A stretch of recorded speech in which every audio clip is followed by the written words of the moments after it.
안녕하세요. 응급의학과 전문의 최석재입니다. 반갑습니다. 노년기 몸에서 보내는 면역 기능 이상 신호는 무엇이 있나요? 우리 면역 기능에 이상이 오면 제일 먼저 감기 오는 거 있죠. 그것도 사실 면역 기능의 변화 때문에 오는 건데요. 물론 날씨가 추워지고 독감이 돌고 이러면서 감기, 독감 오는 경우도 있지만 바이러스가 자체가 우리 몸에서 사실은 계속 같이 지내고 있는 부분들이 있거든요. 우리가 감기 바이러스의 4개 대표적인 종들이 있는데 이런 바이러스들이 뭐 없다가 갑자기 감염이 되는 게 아니고요. 이 감기 바이러스들은 항상 우리 기관지에 같이 있는, 상재하는 그런 바이러스들입니다. 근데 이런 바이러스에 대한 저항력이 떨어지는 상황, 예를 들면 급격하게 추워진 날씨 환경이라든지 아니면 내 몸에서 면역력이 떨어질 만한 어떤 급성 스트레스 상황이라든지 이런 게 있을 때 같은 상재에 있던 균들이나 바이러스들에 우리가 감염이 되는 거고요. 그러면서 증상이 나타나고 이제 열이 나면서 고생을 하는 거죠. 물론 이제 독감 같은 경우는 조금 다른데요. 인플루엔자 바이러스 같은 경우는 이제 유행하는 철이 있고 그 유행할 때 사람들끼리 서로 감염이 되면서 퍼지는 부분이 있습니다. 그렇다고 하더라도 이 가을, 지금부터 이제 인플루엔자 A가 시작이 되고 이제 겨울, 봄 지나면서 인플루엔자 B가 시작이 되고 이렇게 하는데 그렇다고 하더라도 어떤 사람은 더 심하게 증상이 오기도 하고 고열이 나기도 하고 어떤 사람은 또 전혀 안 걸리고 그냥 지나가기도 하고 이러거든요. 그런 것 또한 이제 면역력과 관련이 되어 있죠. 그다음에 이제 호흡기 말고 이제 장 면역에도 면역력의 변화가 느껴집니다. 장 면역이 떨어지게 되면 이제 구토나 설사 같은 거 다른 사람들 먹어도 별 이상이 없었던 음식에 대해서 나는 구토를 설사를 겪는다든지 이런 변화가 있습니다. 특히 이 가을철에는 게장이나 굴 먹고 노로바이러스 감염으로 오시는 분들이 꽤 있거든요. 근데 이 노로바이러스도 물론 이제 이 해산물을 많이 먹은 경우에는 누구나 걸릴 수 있지만 그렇지 않고 조금 먹은 사람은 또 걸리기도 하고 안 걸리기도 하고 그렇습니다. 이런 것 또한 내 몸의 면역력이 어느 정도 좋으냐 나쁘냐에 따라서 결정이 되는데요. 장 면역 상태가 좋은 사람은 이 노로바이러스가 어느 정도 좀 들어와도 별 증상 없이 잘 이겨내기도 하고 그냥 설사 한두 번 하고 끝나기도 하고 이런 차이들이 나타나게 됩니다. 또 그 외에 이제 피부 알레르기 반응도 면역력과 관련이 있거든요. 우리가 장 건강이 되게 면역이 중요하다는 얘기를 하는데 장에 있는 좋은 유산균들, 어떤 상재균들이 갑자기 확 죽는 상황이 있을 수 있죠. 우리 예를 들면 항생제를 복용을 했다든지 뭐 이럴 때 없던 음식 알레르기가 갑자기 생기기도 하고 그렇습니다. 괜찮던 음식을 먹었는데 평소에 먹던 음식을 먹었는데 알레르기가 나서 응급실에 왔어요. 이런 부분들이 있거든요. 이런 경우도 몸의 면역력 기능이 떨어졌을 때 특히 장에 있는 상재균들 정상 유익균들의 역할이 떨어졌을 때 이런 일이 벌어지곤 합니다. 조금 더 넓게 보면 암도 면역에 관련된 증상이라고 볼 수가 있습니다. 그래서 암세포를 우리가 잡는 대표적인 면역 기능이 이제 NK세포, 내추럴 킬러 세포랑 T세포가 그 역할을 하는데 하루에도 수천 개, 많게는 10,000개 이상씩 생기는 그런 비정상 세포들, 암 전 세포들 이런 세포들을 우리가 다 잡고 살고 있는 게 정상 면역적인 상태입니다. 그런데 우리가 생활 습관이 안 좋다든지 스트레스에 과민하게 반응이 된 상태라든지 잠을 좀 잘 못 잔 상태라든지 날씨가 갑자기 확 변하는 상태라든지 이럴 때에 이런 면역력이 떨어지는 것 또한 암에도 발병에도 영향을 미칩니다. 그러면 각종 그런 암들이 평소에는 걸리지 않고 잘 면역 기능이 잡고 있었을 상황을 못 이기고 그런 시간이 길어지면 그러면 이제 5년에서 10년 뒤에 우리가 1cm짜리 암을 발견하게 되는 거죠. 그래서 넓게는 암도 면역 질환이라고 볼 수가 있습니다. 원장님이 추천하시는 면역력 증진에 좋은 음식이 있나요? 면역력을 올리는데 뭐 한 가지, 두 가지 음식으로 이걸 먹으면 면역력이 확 올라간다 이런 거는 사실은 특별히 중요한 건 없고요. 뭐 마늘이라든지 뭐 강황이라든지 이런 것들을 얘기를 하긴 하지만 뭐 그런 것만 먹고서 면역력이 확 올라간다 이런 건 사실은 없습니다. 뭐 인삼, 뭐 사포닌 이런 것도 마찬가지입니다. 그거 하나만으로 해결할 수 있는 건 없습니다. 평소에 어떤 식습관을 갖고 있느냐, 운동 습관을 갖고 있느냐, 평소 심리 상태가 어떠냐가 훨씬 더 중요하다고 볼 수가 있죠. 우리 면역력 증진의 가장 중요한 요소는요. 면역력이라는 것도 하나의 대사 상태다 보니까 대사 기능을 원활하게 할 수 있는 것들이 중요한데요. 대사라는 거는 우리 에너지 대사, 세포 안에 있는 미토콘드리아가 에너지를 잘 만들어내는 환경이 가장 중요한데요. 이러려면 이 에너지 대사, 미토콘드리아 에너지 대사 가장 중요한 사이트릭 엑시드 사이클에 들어가는 조효소들이 많이 우리 몸에 들어와 있어야 됩니다. 그 제일 대표적인 게 비타민과 미네랄로 대표되는 것들이고요. 그래서 비타민, 미네랄, 그리고 장 건강에 제일 도움이 되는 장의 변이 너무 오랫동안 머물지 않도록 하는 섬유질, 그리고 암세포나 어떤 면역 기능에 제일 적극적으로 영향을 미치는 항산화 물질들, 이 네 가지가 우리 몸에 잘 들어와야 된다라고 얘기를 하는데요. 그래서 탄수화물, 지방, 단백질 같은 3대 영양소 말고 비타민, 무기질, 섬유질, 항산화 물질을 어떻게 우리 몸에 많이 투입을 할까를 고민을 하는 게 면역력에 가장 중요하다고 볼 수가 있습니다. 현대 사회에서는 사실 음식을 많이 먹어서 오히려 문제가 되는 사회죠. 그러다 보니까 탄수화물, 지방, 단백질, 비율, 양 이런 거는 사실은 부차적인 문제입니다. 가공식품이나 초가공식품들 말고 자연 유래 식품인 통곡물인 현미, 귀리, 키노아 이런 것들이 있지만 우리 주위에는 현미가 가장 가까운 통곡물이잖아요. 그래서 현미, 채소 중심의 녹황색 채소라고도 하고 다양한 색깔들의 채소들을 먹어줘서 탄수화물, 지방, 단백질보다는 비타민, 무기질, 섬유질, 항산화 물질들을 많이 섭취하는 방법들을 고민을 하는 게 가장 중요합니다. 비타민부터 먼저 좀 설명을 드려보면 비타민 A, B, C, D, E, K 계속 있잖아요. 이런 것들에 대해서 어느 정도 좀 알면 왜 이 섬유질들 포함된 채소들을 많이 먹어야 되는지 알 수가 있는데요. 비타민 A 같은 경우는 이제 베타카로틴이 이제 전구체라고 볼 수가 있는데 이게 많이 들어있는 음식이 호박이라든지 당근, 고구마, 케일 이런 것들이 이제 비타민 A가 많이 들어있습니다. 비타민 A 정말 중요한데요. 눈 건강에도 중요하다고 알려져 있지만 그 외의 면역 기능에도 전체적으로 중요합니다. 그리고 천연 항암 물질이라고도 알려져 있는 설포라판이 많이 들어있는 브로콜리나 양배추 이런 십자가 채소도 너무너무 중요한 항산화 물질이라고 볼 수가 있고요. 또 강력한 항산화 항염작용으로 유명한 퀘르세틴이 들어있는 양파나 아니면 사과, 케일 이런 것도 너무너무 중요한 항산화 물질로서 역할을 하고 그다음에 눈 건강, 혈관 건강에 너무너무 좋은 항산화 물질이라고 할 수가 있는 안토시아닌, 그리고 보라색이나 검은색에 많이 들어가 있다고 하죠. 이런 게 많이 들어있는 블루베리나 검은콩 이런 것들이 또 좋은 항산화 역할을 합니다. 이런 것들을 같이 먹을 수 있는 방법으로 주스를 통해서 먹는 방법들을 제가 소개를 하기도 했는데요. ABC 주스, 사과랑 비트랑 캐럿, 당근 이렇게 섞어 먹는 방법도 있고 ACC 주스라 그래가지고 비트 대신에 양배추 섞어서 갈아가지고 먹는 방법도 있습니다. 주스에 다른 것들, 블루베리라든지 이런 것들 섞어서 먹는 것도 좋은 방법이고요. 그렇게 하면 맛도 잡고 영양도 챙기는 좋은 아침 식사 대용이 될 수가 있으니까 참고하면 좋습니다. 그 외에도 면역력 증진에 도움이 되는 음식 재료들이 있는데요. 하나씩 좀 짚어보면 마늘 같은 경우는 매운맛 성분인 알리신이 면역 증진과 그다음 항바이러스제 효과가 있고요. 그다음 버섯에 있는 베타글루칸이 면역력 도움되고 그다음 암 예방에 도움이 되는 걸로 알려져 있습니다. 고구마에 있는 베타카로틴 아까 말씀드렸죠. 비타민 A의 전구체 이런 것도 항산화 역할로 너무 좋고 면역력 증진에 역할을 주고요. 파프리카 같은 고추 같은 이런 데 있는 비타민 C 두말할 거 없이 중요하죠. 비타민 C 같은 경우는 특별히 더 말씀을 드릴 필요가 있는데요. 우리 인간이 비타민 C를 만들어내지 못하는 포유류 중에 아주 드문 포유류 중에 하나입니다. 나머지 다른 포유류들은 체내에서 비타민 C를 직접 생성을 하는데 우리 인간과 기니피그만 생성을 못한다고 하죠. 그래서 우리 인간은 비타민 C를 일부러 좀 먹어줄 필요가 있습니다. 당연히 고추나 파프리카 같은 그런 채소로 먹는 게 가장 좋은데 그거 가지고 부족하다 그러면 비타민 C 같은 경우는 저는 알약으로 복용하는 것도 추천을 합니다. 그래서 저는 하루에 4알에서 8알 정도를 먹고 있는데 고용량이지만 비용 대비 굉장히 비타민 C는 싼 거기 때문에 비용 대비 효과적으로 보고 비타민 C는 충분히 먹여주고 있습니다. 그 외에 홍삼이나 인삼에 있는 이제 사포닌 성분도 어떤 면역력 증진에 도움이 되는 성분으로 유명하고 그리고 대두나 콩에도 좋은 항산화 물질이 많이 들어가 있는 걸로 돼 있고요. 그다음에 통곡물 유명하죠. 통곡물에는 껍질에 이 항산화 물질들과 단백질, 탄수화물, 지방들이 가득 들어 있고 이 껍질이 중요한 거기 때문에 깐 곡식보다는 현미나 귀리, 키노아 같은 이런 통곡물을 많이 먹어라. 면역력을 위해서는 그렇게 설명하고 있습니다. 이 통곡물 껍질에는 옥타코사놀이랑 베타글루칸, 비타민 B군 이런 면역 성분들이 많이 들어있는 걸로 알려져 있습니다. 비타민 C를 과하게 먹는 걱정은 안 해도 될까요?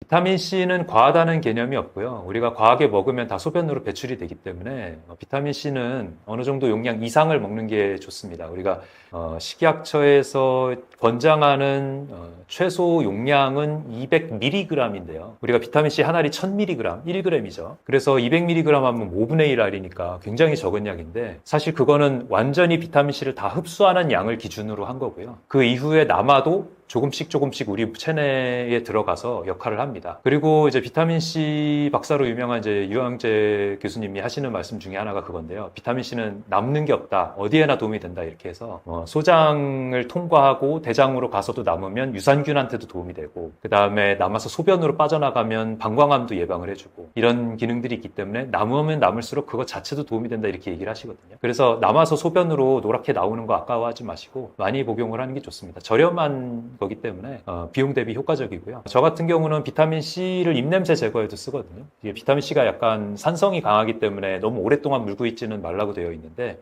잠시 동안 이제 입 안에 물고 있으면 입 안에 있는 생제균에도 도움이 돼 있어요. 비타민 C를 잠시 물에 녹였다가 이때 살짝 물었다가 그다음 삼키고 그다음에 조금 있다가 물로 가글을 하는 그런 방법으로 비타민 C를 입냄새 제거에도 활용을 합니다. 이런 것도 굉장히 좋은 방법이에요. 비타민 C 많이 먹으면 소변도 방광에도 도움이 되지만 대장에 있는 균도 좋아져서 냄새도 줄어들어서 방귀 냄새도 좋아지고 이런 여러 가지 효과들이 있습니다. 다만 이제 비타민 C 걱정하시는 분들 중에 비타민 C 많이 먹으면 결석 온다더라 라고 걱정을 하시는 분들이 있는데요. 근데 사실 비타민 C로 결석이 생긴다는 거는 아직 논란이 좀 있고요. 우리가 비타민 C 먹을 때 물을 충분히 먹어서 배출을 해주면 방광, 신장에도 도움이 되는 부분이 있기 때문에 그런 걸 감안하면 뭐 결석의 가능성이 조금 올라간다 하더라도 비타민 C는 충분히 먹어주는 게 훨씬 더 큰 도움을 준다라고 알고 계시면 되겠습니다. 의외로 과일이 노년기 건강에 해로울 수 있다고 하는데 어떻게 생각하시나요? 노년기에 과일이 해롭다라는 말은 노년에 있으신 분들이 아무래도 당뇨를 많이 가지고 계시다 보니까 그런 면에서 당이 많은 과일을 조심하라는 의미로 해석을 해야 될 것 같습니다. 과일은 사실은 항산화 물질과 비타민이 많이 있는 그런 몇 안 되는 좋은 식재료이기 때문에 과일을 다 거부할 필요는 없고요. 우리 땅에서 나는 우리 채소, 우리 과일이면 충분히 섭취를 해주는 게 좋습니다. 그런데 물론 열대 과일 중에서는 너무 당이 높아가지고 그래서 조심해야 되는 것들이 있는데요. 예를 들면 뭐 파인애플이라든지 뭐 바나나라든지 이런 것들은 당분이 좀 많이 높긴 하죠. 그래서 그런 것들은 좀 제한해서 한 주먹 이하로만 먹는 게 좋고요. 하지만 껍질째 먹는 과일들, 제철로 우리나라에서 나오는 과일들은 대체로 좀 많이 먹어도 큰 무리가 없습니다. 그래서 사과라든지 껍질로 먹을 수 있죠. 배라든지 껍질째 먹을 수 있죠. 키위, 제가 껍질째 먹는다니까 키위를 어떻게 껍질째 먹냐 그러시는데 키위도 충분히 껍질째 먹을 수가 있습니다. 잘 씻어서 껍질째 먹으면 되고요. 저 같은 경우는 뭐 메론도 껍질째 먹고 사과는 말 그대로 겉껍질만 살짝 벗겨내고 나머지 하얀 과육까지 다 먹거든요. 이런 것들 습관 들이면은 과일 안에 있는 항산화 물질들을 먹을 수 있는 기회들을 충분히 늘릴 수 있기 때문에 이렇게 하면은 좋고요. 그 외에 과일을 먹는다 그러면 이렇게 착각하시는 분들이 있어요. 설탕에 절인 과일, 말린 과일 이런 걸 이제 과일로 생각하시는 분들이 있는데 이거는 아니죠. 설탕에 절인 게 과일로서 효과가 있으면 얼마나 있겠습니까? 설탕에 의한 악영향이 훨씬 더 크겠죠. 그래서 통조림에 있는 과일은 사실은 과일로서 역할을 못한다. 그거는 우리 예전에 병원에 문병 갈 때 꼭 파인애플 캔에 들어있는 거 아니면 이제 칵테일 과일 이런 거 이제 과일이라고 생각하고 몸에 좋다고 생각하고 들고 왔는데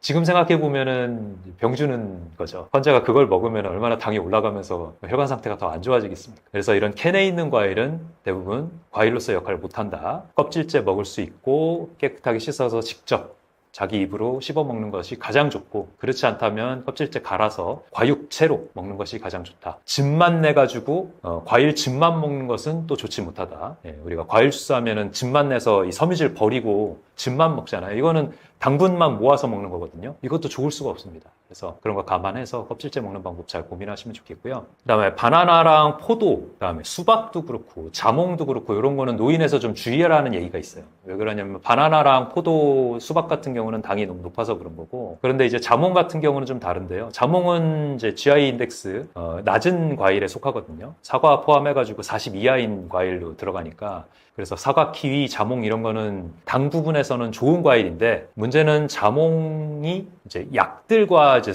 상관관계가 많은 그런 과일입니다. 그래서 우리 약을 많이 드시는 노인분들 같은 경우는 자몽 주스는 피해라. 또 이제 포도 주스 중에서 일부는 피해라라고 되어 있기 때문에 그래서 그렇습니다. 그래서 자몽도 좀 조의해야 되는 과일이 되어 있고요. 그렇지 않고 뭐 고혈압 당뇨약 안 드시는 분이면 다른 약 드시는 거 없는 분이면 그냥 자몽 뭐 과일로서 또는 주스로서 먹어도 큰 문제 없습니다. 그 외에 뭐 이제 GI 인덱스 낮은 과일, 그러니까 당분이 낮은 과일로 유명한 게 사과, 딸기, 키위, 블루베리 이런 것들이 굉장히 좋은 과일로 속하거든요. 껍질째 먹을 수도 있고, 그죠? 다 껍질째 먹는 과일이죠. 당분이 적으면서 항산화 물질이 많은 과일로 유명합니다. 또 과일로는 정확하게는 아니지만 과일처럼 생긴 토마토가 있죠. 토마토가 익어가면 의사의 얼굴이 파랗게 된다 뭐 이런 말이 있잖아요. 그런 것처럼 이제 토마토를 충분히 먹어주면 병이 걸릴 일이 없다라는 어떤 속담이기도 한데요. 외국 속담이죠. 토마토는 당분이 거의 없고 거의 채소 수준이기 때문에 정말 토마토는 많이 먹을수록 좋은 그런 채소라고 볼 수가 있고요. 그 다음에 하루 양을 하루 자기 주먹 이하로 먹으면 사실 어떤 과일을 먹어도 크게 문제는 없습니다. 그래서 양을 조절하면 큰 문제 없다. 그 다음에 비타민, 무기질, 그리고 섬유질을 채우는데 과일만한 게 또 없기 때문에 과일을 잘 활용하면 좋다. 그래서 너무 겁내실 필요 없고 이런 주의할 점만 주의해서 많이 드시면 좋겠다라고 말씀드립니다. 단순 노화인 줄 알았는데 병일 수도 있는 증상들이 있나요?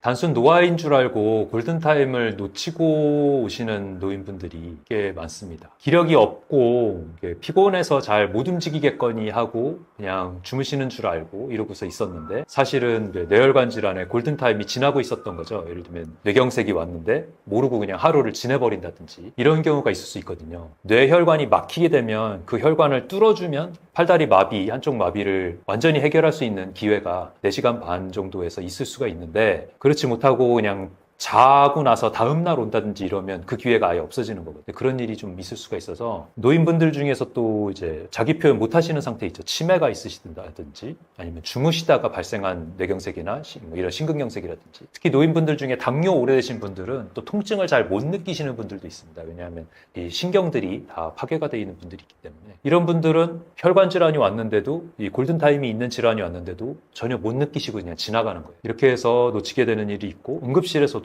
그 환자의 검사가 늦어져서 놓치게 되는 일이 종종 있습니다. 저도 기억나는 사례가 있는데 80대 할머니였어요. 치매가 있어서 누워 계시는 분이었고 기력이 없어서 전혀 먹지도 못하고 평소에 그래도 화장실 가는 정도 구축해서 갔던 분이 아예 못 일어나신다. 이틀째다 이렇게 해서 응급실에 오셨는데 그러니까 당연히 이제 뭐 콩팥 기능 이상, 전해질 이상 이런 거를 이제 고려를 했지 심장은 사실 고려를 못했단 말이에요. 근데 알고 보니까 그 할머니의 심장 심전도가 급성 심근경색의 심전도를 보이고 있었던 거죠. 근데 이제 흉통을 호소를 못하고 그냥 기운이 없어서 오시니까 보호자도 몰랐고 의사도 당연히 사실은 고려를 했어야 되는데 의심을 못했던 겁니다. 그래서 시술을 1시간 늦게 들어가서 굉장히 환자한테도 미안했던 그런 기억이 있는데요. 바로바로 확인을 했으면 30분 안에 시술 들어갈 환자를 30분 이상 지연을 시켰었죠. 이런 일들이 벌어지는 게 노인 환자에서의 심근경색이나 뇌경색의 그런 문제입니다. 특히 다리가 불편해서 누워 지내시거나 이런 분들은 컨디션이 금방 나빠지거든요. 우리가 이제 대퇴골절이 오거나 이렇게 골다공증 있으신 분들 쉽게 부러지죠. 그런 분들 보면은 의자에서 일어나다가 그냥 푸석하고 주저앉았어요. 내지는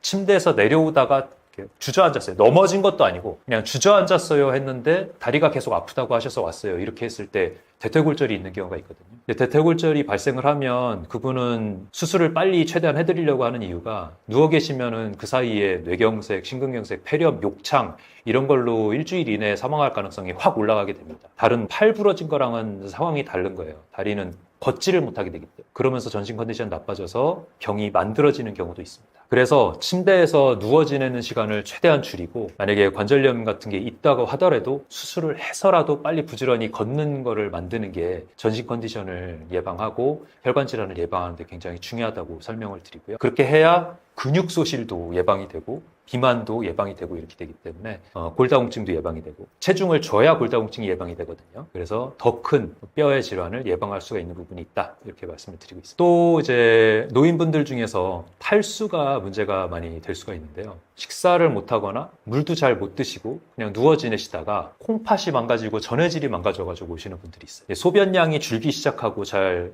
기저귀를 채워놨는데 소변이 안 나오더라 계속 깨끗하더라 이러면 응급실 오실 생각을 하셔야 됩니다. 왜냐하면 우리가 ARF라고 하는데 급성 신장 부전이 생각보다 빨리 옵니다. 소아 같은 경우는 24시간 안에도 오고요. 성인 같은 경우는 이틀 3일이면 금방 급성 신부전이 오거든요. 소변이 양이 줄기 시작하거나 너무 진해졌다. 그럼 지체 말고 병원 와서 수액을 달고 원인이 뭔지에 대해서 파악을 하고 원인이 별로 없는데도 환자분이 못 먹어서 생긴 그런 탈수에 의한 질환이라면 수액을 달고 며칠간 입원 치료가 필요할 수가 있습니다. 그 외에 뭐 폐렴이라든지 이런 거 기침 발열이 없는데도 폐렴이 오는 경우가 있어요. 게다가 뭐 먹다가 이제 살에 걸렸는데 뭐 살에 걸리고 나서 기침하고 나서 그냥 좋아져가지고 뭐 괜찮겠거니 하고 며칠 지났더니 2, 3일 뒤에 막 열이 나면서 기침 심해지면서 가래 막 끈덕끈덕하게 나오고 이러는 분들은 이제 흡인성 폐렴이 온 거거든요. 이런 것도 그냥 단순 노화겠거니 하고 지나다가 생기는 위험한 질환일 수가 있습니다. 특히 폐렴 중에서 흡인성 폐렴은 인공호흡기 달고 중환자실 가는 확률이 굉장히 높을 정도로 위험한 질환이기 때문에 그래서 이런 살에 걸렸을 때 잘 기침하고 넘어갔다 하더라도 잘 보셔야 됩니다. 그래서 이런 이상 증상이 있으면 그냥 하루 이틀 미루지 마시고 가까운 의원이라도 가서 가슴 엑스레이 찍어보고 청진이라도 들어보고 이런 노력을 해야 됩니다. 그게 늦어지면 응급실이라도 오셔야 되겠죠. 그런데 이런 평소에 조치를 못하고 워낙 요즘은 이제 자녀랑 부모님이 멀리 떨어져서 생활을 하시다 보니까 연휴에 요번에 이제 추석 때 있었잖아요. 추석 때 연휴에 보호자분들이 할머니, 할아버지 만나고 나서 왜 이렇게 컨디션이 안 좋아졌냐 이러면서 이제 효자 노릇하기 위해서 응급실로 모시고 오는 경우가 있어요. 물론 어쩔 수 없는 상황인 거 일부는 이해합니다만 검사도 거부하고 그냥 영양제 타령만 하시는 분도 있거든요.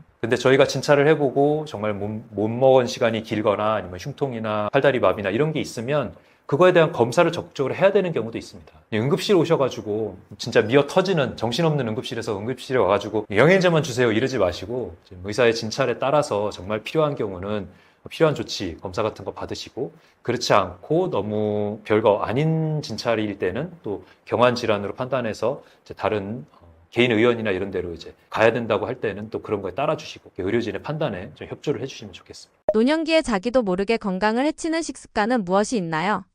네, 일단 노년분들 중에 건강을 해치는 식습관 하면 이제 평소에 혼자서 잘 식사하시는 분들 기준으로 말씀을 드려야 되겠죠. 저는 이분들께 뭐 젊은 분들한테는 당연히 이 얘기를 하게 됩니다. 초가공식품 피해라. 가공식품 최대한 피하고 현미식과 채소 중심으로 식사해라. 이런 얘기를 많이 하는데 노인분들한테서 특별히 건강 해치는 식습관 하나 짚으라고 하면 저는 물 말아서 대충 마시는 거를 좀 말씀을 드리고 싶어요. 노인분들이 잘 못 씹고 하니까 그냥 대충 안 씹고 마실 수 있게 그렇게 먹느라고 물에 말거나 국에 말아갖고 후루룩 그냥 먹고서 식사 마치고 이러시는 경우가 많이 있거든요. 특히 씹는 기능 많이 떨어지거나 아니면 틀니 하는 중이거나 틀니 불편하거나 뭐 이런 분들은 그냥 대충 마셔서 식사 해결할 수 있는 거를 선호를 하시게 될 텐데 이게 사실은 우리 장기적인 건강에는 큰 악영향을 줍니다. 우리가 이를 통해서 음식을 이렇게 씹는 기능이 사실 그냥 턱만 움직이는 게 아니고 턱 주위에 있는 근육도 움직이고요. 그다음 측두부 근육도 많이 쓰게 되고 그러면서 뇌혈류 자체에도 큰 도움이 되고 목 근육에도 도움이 많이 되고 그래서 이 근육 움직이는 거에서도 너무 도움이 되고 또 침샘을 자극하는 효과에 도움이 되고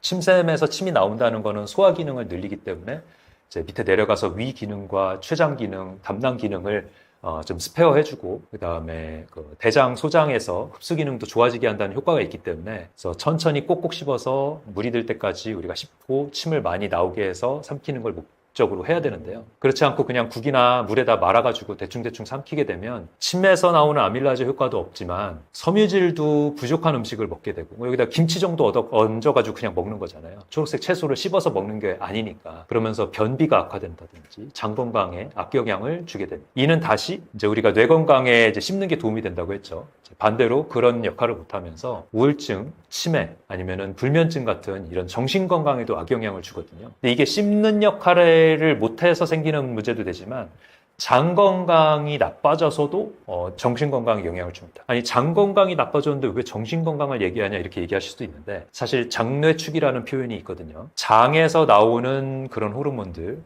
우리가 잠을 이제 깊게 잘 수 있게 만드는 이제 멜라토닌이라든지 이런 호르몬들도 사실 장에서 만들어지는 게 80% 이상입니다. 그 정도로 중요하기 때문에 우리가 정신 건강에 이 장의 기능이 중요하다고 할 수가 있는데 그냥 물에 훌훌 말아가지고 대충 마시고 뭐 채소나 이런 거 없이 그냥 김치 조금 얹어갖고 그냥 먹고 말고 이런 식으로 식사를 마무리하시다 보면 장 건강이 나빠지고 변비가 심해지면서 이런 정신 건강에도 악영향을 줍니다. 그래서 우울증, 치매, 불면증 이런 것들이 영향이 있다라고 말씀을 드리게 되는 거죠. 반대로 이제 연화 기능이 떨어지신 분들, 씹지를 못하시는 분들 중에서는 흡인성 폐렴을 고려해야 되는 분들이 있어요. 그러니까 제가 지금 말씀드렸던 씹는 기능이 중요하다는 거는 혼자 스스로 식사를 하시고 잘 씹을 수 있는 분을 말씀드린 거고 그 기능을 넘어서서 그 기능이 아예 안 되시는 분은 씹을 수 없는데 식사를 억지로 쉽게 하시다 보면 또 흡인성 폐렴이 올 수 있는 위험성이 커집니다. 우리가 이제 뇌경색이나 이런 걸 앓다 보면 이제 연화 기능이 떨어지시는 분들이 있거든요. 저 팔다리 마비만 있는 게 아니라 이제 얼굴 쪽에도 마비가 있다 보니까 삼키는 기능도 떨어지는 거죠. 그럼 이런 분들은 이제 삼키다가 기도로 들어갔는데도 본인이 몰라가지고 기침도 제대로 못하고, 아니면 기침을 했다고 하더라도 음식이 남아있는지도 모르시고, 이렇게 되면 그 위산이나 이런 것들, 역류에서 생긴 위산이나 이런 것들이 기도로 들어가게 되면서 이 폐렴을 굉장히 심하게 악화시킵니다. 이거는 바이러스성 폐렴이랑 이 세균성 폐렴보다 더 악화된다는 흡인성 폐렴입니다. 그래서 이러면 폐렴으로 중환자실 가거나 인공호흡기 다는 일이 생길 수 있을 정도로 악화되기 때문에, 그래서 잘 못 씹는 분인 경우에는 또 유동식으로 식사를 할 수밖에 없는 그런 것들도 고려를 해야 됩니다. 참 어렵죠. 이번 화의 주제는 이제 노년의 일반적인 건강, 그리고 습관, 생활습관, 식습관에 대해서 말씀을 드렸는데요. 사실 이제 식습관 중심으로 말씀드렸지만 운동도 너무너무 강조하고 싶은 부분 중에 하나입니다. 노년이 됐다 그래서 계속 집에만 앉아 계시고 누워 계시고 이렇게 하다 보면 뼈 건강이 금방 나빠지거든요. 그래서 어떻게든지 조금이라도 걸을 수 있는 기회를 만드시고, 무릎이 너무 안 좋아서 못 걷겠다고 하시면은 이제 수술을 해서라도, 아니면 물리치료를 해서라도 조금씩 걷는 기회를 만드시는 게 중요하고요. 그래야 뼈 건강과 이제 이런 정신 건강에 도움이 되기 때문에 그렇습니다. 특히 걸으려면 이제 방 안에서 이렇게 걷는 것도 당연히 도움이 되지만, 밖에 나가서 햇볕을 쬐면서 비타민 D를 섭취를 피부를 통해서 하는 거죠. 햇볕을 통해서 자외선을 받으면서 이렇게 하는 것도 너무너무 추천을 드리고 싶고요. 그래서 하루에 작게는 몇 보라도 시작해서 많게는 3km 정도를 목표로 걷는 거를 하면, 그리고 햇볕을 받으면서 걸으면, 그러면서 좋은 공기 마시면서 걸으면 정신 건강에도 도움이 되고, 뼈 건강, 그다음 심폐 기능 건강, 뇌 건강에도 너무 도움이 된다는 말씀을 마지막으로 드리고 싶습니다. 한국인들이 유독 당뇨 환자가 급증하는 이유는 무엇이라고 생각하시나요? 당뇨 환자 우리 한국인들한테서 너무 많이 증가했다는 게 사실 응급실에서는 직접적으로 느껴집니다. 예전에 당뇨서 보시는 선생님께서 말씀하시는 거긴 한데, 내과 선생님이 10대에서 당뇨 환자가 오면, 예전에는 당연히 10대면 1형 당뇨를 검사를 먼저 했는데 지금은 거의 반반이라고 하더라고요. 1형 당뇨일 수도 있고 2형 당뇨일 수도 있고. 10대에서 2형 당뇨는 저는 상상이 되지 않는데요. 응급실에서는 20대, 30대 2형 당뇨는 많이 봅니다. 근데 예전에는 아예 없었거든요. 당뇨는 당연히 40 넘어야 걸리는 질환이고, 20대, 30대의 당뇨 합병증, 예를 들면 심한 구토로 와가지고 당뇨작성 케톤 산증이 처음 발견이 됐다, 이러면 당연히 1형 당뇨 환자가 이제 나중에 발견된 사례인가 보다 이렇게 했을 텐데, 이제는 20대, 30대면은 2형 당뇨겠구나 이렇게 할 정도가 됐습니다. 그 정도로 당뇨가 많고요. 근데 그 원인은 항상 말씀드리는 얘기지만 우리 식습관이 그만큼 많이 바뀌었다는 거겠죠. 초가공식품 얘기 많이 드리고 있는데, 초가공식품으로 열량이 얼마나 채워지는지를 본 연구가 있습니다. 미국이랑 영국은 열량의 거의 60%가 초가공식품으로 채워지고 있다고 하는데요. 열량 기준으로 하니까 이제 음식의 볼륨으로 보면 그거보다는 좀 적겠지만, 열량이 초가공식품이 워낙 높다 보니까 열량으로 보면 거의 60%가 다 초가공식품이다. 미국 같은 데는 어디 시골 같은 데 가면 마트가 없어가지고 초가공식품밖에 먹을 게 없다면서요. 그런 것처럼. 근데 우리나라는 사실은 채소나 과일을 구할 수 있잖아요. 구할 수 있는 곳인데 대부분이. 그런데도 초가공식품이 이렇게 늘어나고 있는 건 문제고요. 그 연구에서는 우리 한국 같은 경우는 한 25%에서 초가공식품이 열량을 대신하고 있다라고 나왔는데, 근데 사실 제가 볼 때는 그건 옛날 얘기고요. 연구했을 때 그 옛날 얘기고, 지금은 30%는 훌쩍 넘어서 아마 40% 정도, 거의 선진국 수준을 따라가지 않았을까 싶습니다. 그래서 이런 초가공식품이 너무 만연해 있는 사회, 이런 데를 살고 있다는 게 너무도 큰 문제가 아닐까 싶고요. 어디 미팅을 가도 커피 내놓으면서 과자 항상 내놓게 되고, 간식으로 회사에서 내놓는 것들이 다 빵, 음료수 이런 것들이 다 대부분이잖아요. 근데 이런 것들이 직원들의 혈관 건강을 망가뜨릴 거라는 거는 생각을 못하는 것 같아요. 사실은 접대가 아니라 해를 주는 물질이라는 인식을 우리가 다 같이 가져야 될 것 같아요. 게다가 혼자 사는 인구가 늘어나다 보니까 이 자연식 해먹는 음식을 접할 기회가 점점 없어지고 있습니다.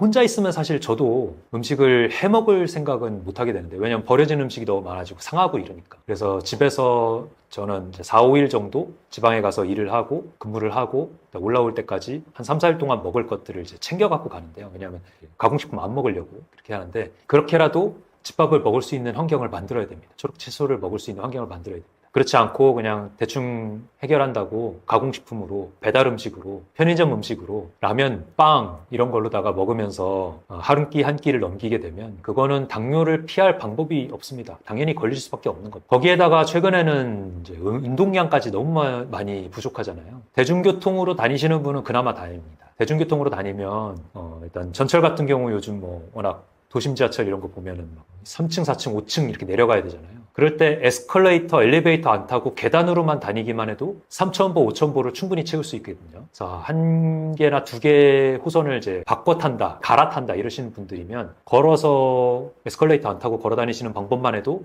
굉장한 운동량을 채울 수가 있습니다. 거기다 추가한다 그러면은 뭐 5개층 이하 정도는 그냥 걸어서 다닌다 이런 약속을 자기한테 한다면 그러면 뭐 7,000보, 8,000보도 충분히 채울 수가 있는 그런 환경이 만들어지는데요. 근데 너무도 많은 곳에서 엘리베이터 기본으로 있고 에스컬레이터가 기본으로 있는 환경이다 보니까 걸을 기회가 없습니다. 대중교통을 타시는 분들도 운동량 부족하시는 분들이 많아요. 그래서 일부러 그런 분들은 점심시간 이후에 걷거나 아니면 햇빛 받으면서 걸으면 제일 좋고 그렇게 해서 5,000보, 7,000보를 채우거나 아니면 일부러 저 같은 경우는 이제 호수를 한 바퀴 돌거든요. 3km 반 돌면 3km고 두 호수를 다 돌면 이제 5km 나오는데 그렇게 해가지고 5km를 채우는 이제 러닝을 하기도 하고요. 이런 방법으로 점심시간을 활용을 하기도 합니다. 땀 나면 어떡하느냐라고 이제 많이 물어보는데 저는 뭐 땀 나도 개의치 않습니다. 땀 났다가 그냥 씻고 그리고 좀 말리고 집에 가서 씻고 이렇게 하는데요.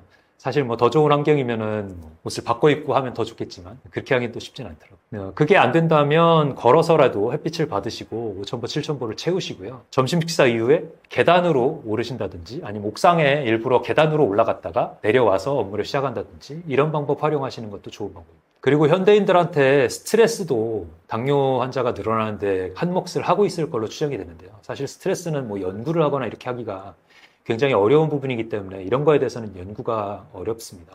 거의 없습니다. 하지만 뇌가 충분히 편안히 쉴 시간에 쉬어야 근육도 이완이 되고 스트레스 호르몬인 코티졸이라든지 아드레날린이라든지 노르에피네프린이라든지 이런 물질들 사실 응급실에서 혈압 올리기 위해서 쓰는 약물들로도 쓰이거든요. 근데 이런 것들이 혈중에서 계속 나온다고 하면 그러면 혈압을 낮출 기회도 없고 그다음에 내 몸이 소화 기능을 올릴 기회도 없고 근육을 이완시킬 기회도 없는 거죠. 그냥 상시 맹수들한테 둘러싸인 상태로 사는 것과 마찬가지일 겁니다. 이러면 내 몸의 면역력이 떨어지는 건 너무 당연한 거고요. 그렇기 때문에 이런 호르몬들이 몸에서 가라앉고 구교감신경이 충분히 올라올 수 있는 환경을 만들어줘야 됩니다. 그래서 업무 중에는 또 이제 컴퓨터 많이 보느라고 자세가 경직되어 있는 경우도 있고 목 근육이나 이런 것들이 경직되어 있는 경우 있죠. 또 쉬어야 될 때는 쉬지 않고 또 핸드폰, 스마트폰 보지 않습니까? 이렇게 하면서 목 근육에 긴장을 주고 두통 일으키고 이렇게 눈은 또 부릅뜨고 있고 이렇게 되면 스트레스 호르몬이 쉴 시간이 없는 거죠. 그래서 쉴 때는 완전히 쉬어야 됩니다. 완전히 이완하고 충분히 호흡을 코로 들이쉬고 내쉬면서 천천히 느끼면서 그렇게 몸에 긴장을 풀 수 있는 시간을 일부러 만들어줘야 돼요. 그런 면에서 현대인들이 쉬는 시간에 핸드폰을 보고 있는 것 저는 좀 많이 걱정을 하고 있습니다. 그리고 쉰다고 할 때에 잠이라도 충분히 편안하게 많이 자야 되는데 이 새벽에 알림 오면은 한번 깨가지고 스마트폰 보는데 습관이 드는 분들이 있어요. 이렇게 되면 잠도 잘 못 잘 뿐 아니라 다음 날도 잠을 계속 못 자는 악순환이 되면서 불면에 시달리게 됩니다. 이런 습관 하나하나가 내 혈관 건강, 내 면역력에 영향을 주는 거기 때문에 이런 습관이 쌓이고 쌓이면 짧으면 3년, 길게는 5년 뒤에는 내 몸의 병 상태를 만들게 되고요.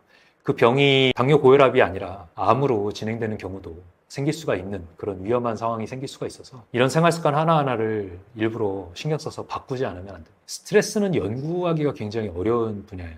우리 몸에서 뭐 혈중, 콜레스테롤 수치를 한 번 잴 수 있지만 연속적으로 잴 수는 없고 혈당처럼 연속 측정기라는 게 있는 것도 아니고 이렇기 때문에 그리고 또 심리 상태를 보는 게 이제 뇌파라든지 아니면은 좀 HRV라 그래가지고 교감신경 항진 상태를 보는 검사나 이런 것들이 있는데 그런 것도 이제 검사하는 데에 한계들이 있고 연속적으로 검사할 수 있는 방법이 없다 보니까 굉장히 연구하기가 어렵습니다. 그래서 심리, 스트레스 이런 걸 가지고는 사실 연구가 거의 없다고 보는 게 맞아요. 일상 속 무심코 넘겼던 당뇨병 증상에는 무엇이 있나요? 당뇨의 초기 증상 하면 우리가 3대 증상 얘기를 하죠. 다뇨, 다음, 다식 이렇게 얘기를 하는데요. 소변이 늘어나고 물을 많이 찾게 되고 그다음 음식을 많이 찾게 된다 이렇게 얘기를 합니다. 음식을 먹어도 또 배가 금방 고프고요. 이제 그 외에는 체중 감소도 있을 수가 있고 그다음 피부가 거칠어지는 증상도 나타날 수가 있거든요. 왜냐하면 혈당이 올라가면 말초 혈관 상태가 안 좋아지면 말초 혈관의 제일 중요한 게 이제 피부 상태입니다. 피부가 거칠어지는 거, 모강 각화증이나 이런 것들이 나타날 수가 있고요. 그다음에 심하면은 목 뒤에 있는 피부들이 검고 딱딱하게 변하는 그런 증상들이 나타나기도 합니다. 이런 건 좀 진행되어야 나타나는데 이런 것들이 또 초기 증상이고, 그다음 그 외에는 뭐 피로감, 아니면 무기력함, 자도자도 졸린 거, 아니면 식사 후에 바로 졸린 거, 이런 것들도 혈당 스파이크에 의한 증상일 수가 있기 때문에 당뇨의 초기 증상일 수 있고요. 가려움도 피부 건조의 어떤 증상이기 때문에 당뇨의 초기 증상 중에 하나라고 볼 수가 있고요. 상처가 났다가 잘 안 낫는 그런 회복의 지연이라든지 아니면 잦은 감염, 염증 이런 것들도 하나의 증상일 수가 있습니다. 당뇨발의 초기라고도 볼 수가 있을 거고요. 그다음 손발 저림이라든지 감각 이상들도 당뇨병성 말초 신경병의 초기 증상일 수가 있기 때문에 그래서 당뇨병 초기 증상 중에 하나일 수 있고, 또 소변에 거품료가 나오는 것도 단백뇨인 경우도 있고, 당 자체가 나왔을 때도 거품이 좀 많이 나올 수가 있기 때문에 두 가지 이유에서 거품료도 주의해야 될 증상일 수가 있습니다. 당뇨 예방을 위해서 딱 한 가지 음식만 끊는다면 무엇부터 끊어야 할까요?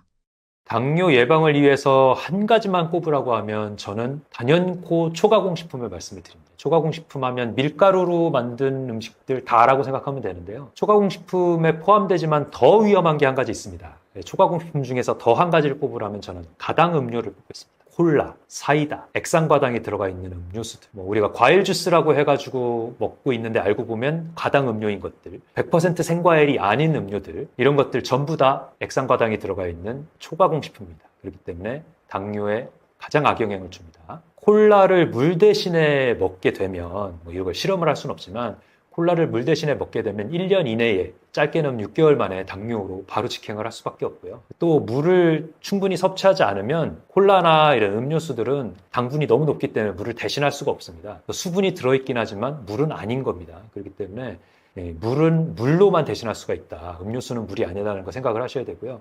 하루에 가당 음료 한 잔씩만 마셔도, 물을 충분히 마시지만 가당 음료를 한 잔씩만 마셔도 이형 당뇨가 25%나 증가한다는 그런 연구도 있습니다. 한 잔만 마셔도. 우리 가당 음료 한 잔은 우습게 생각하잖아요. 그냥 사이다 요만한 거 하나, 콜라 요만한 거 하나, 그냥 음료수, 아메리카노 먹어도 쉽게 이렇게 액상과당 2번 뚝뚝 뿌려서 먹기도 하고, 이런 것들 하나하나가 당뇨를 일으키는 습관입니다. 그래서 가공당은 절대 피해야 된다. 특히 액상과당을 포함한 가당 음료는 절대 피해야 된다라는 말씀을 드리고 싶습니다. 이 가당이라는 게 이 액상과당이라는 걸 말하는데, 액상과당이라는 게 콘시럽이거든요. 옥수수를 가공을 해가지고 당만 뽑아서 만드는 건데, 그렇다 보니까 혈당을 엄청 빨리 올리는 역할을 하고요. 그 다음에 이 콘시럽은 과당이라고 하는 거는 포도당과는 조금 다릅니다. 포도당과 설탕이 섞여 있다고 보면 되는데, 이 과당은 간에서 한번 대사를 해야지 포도당이라는 열량으로 바뀌어요. 간에 악영향을 한 번 더 줍니다. 그리고 지방으로 더 빨리 바뀌고요. 그런 의미에서 지방간을 더 많이 일으키기도 하고, 흡수가 빨라서 생기는 문제도 있고, 두 가지로 한꺼번에 악영향을 주기 때문에, 그래서 초가공식품 중에서도 이 액상과당이 들어있는 가당 음료를 최악이라고 제가 말씀을 드리고 있습니다. 원장님께서는 콜라를 전혀 안 드시나요? 대체당이 들어간 제로콜라는 어떤가요? 음료수 먹은 게 한 2달쯤 됐을까? 애들이랑 같이 햄버거를 먹었다 그러면 이제 한번 쭉 빨아먹고 이런 건 있을 수 있는데, 제가 제 손으로 먹는 일은 없어요. 얼마나 안 좋은지를 알면 선택할 수가 없죠. 스타비아라든지 알룰로우즈 이런 대체당이라는 게 있죠. 제로 음료라고 하는 것들에 들어있는 것들, 이런 것들이 당은 아니라고 하는데 합성당이라고 하죠.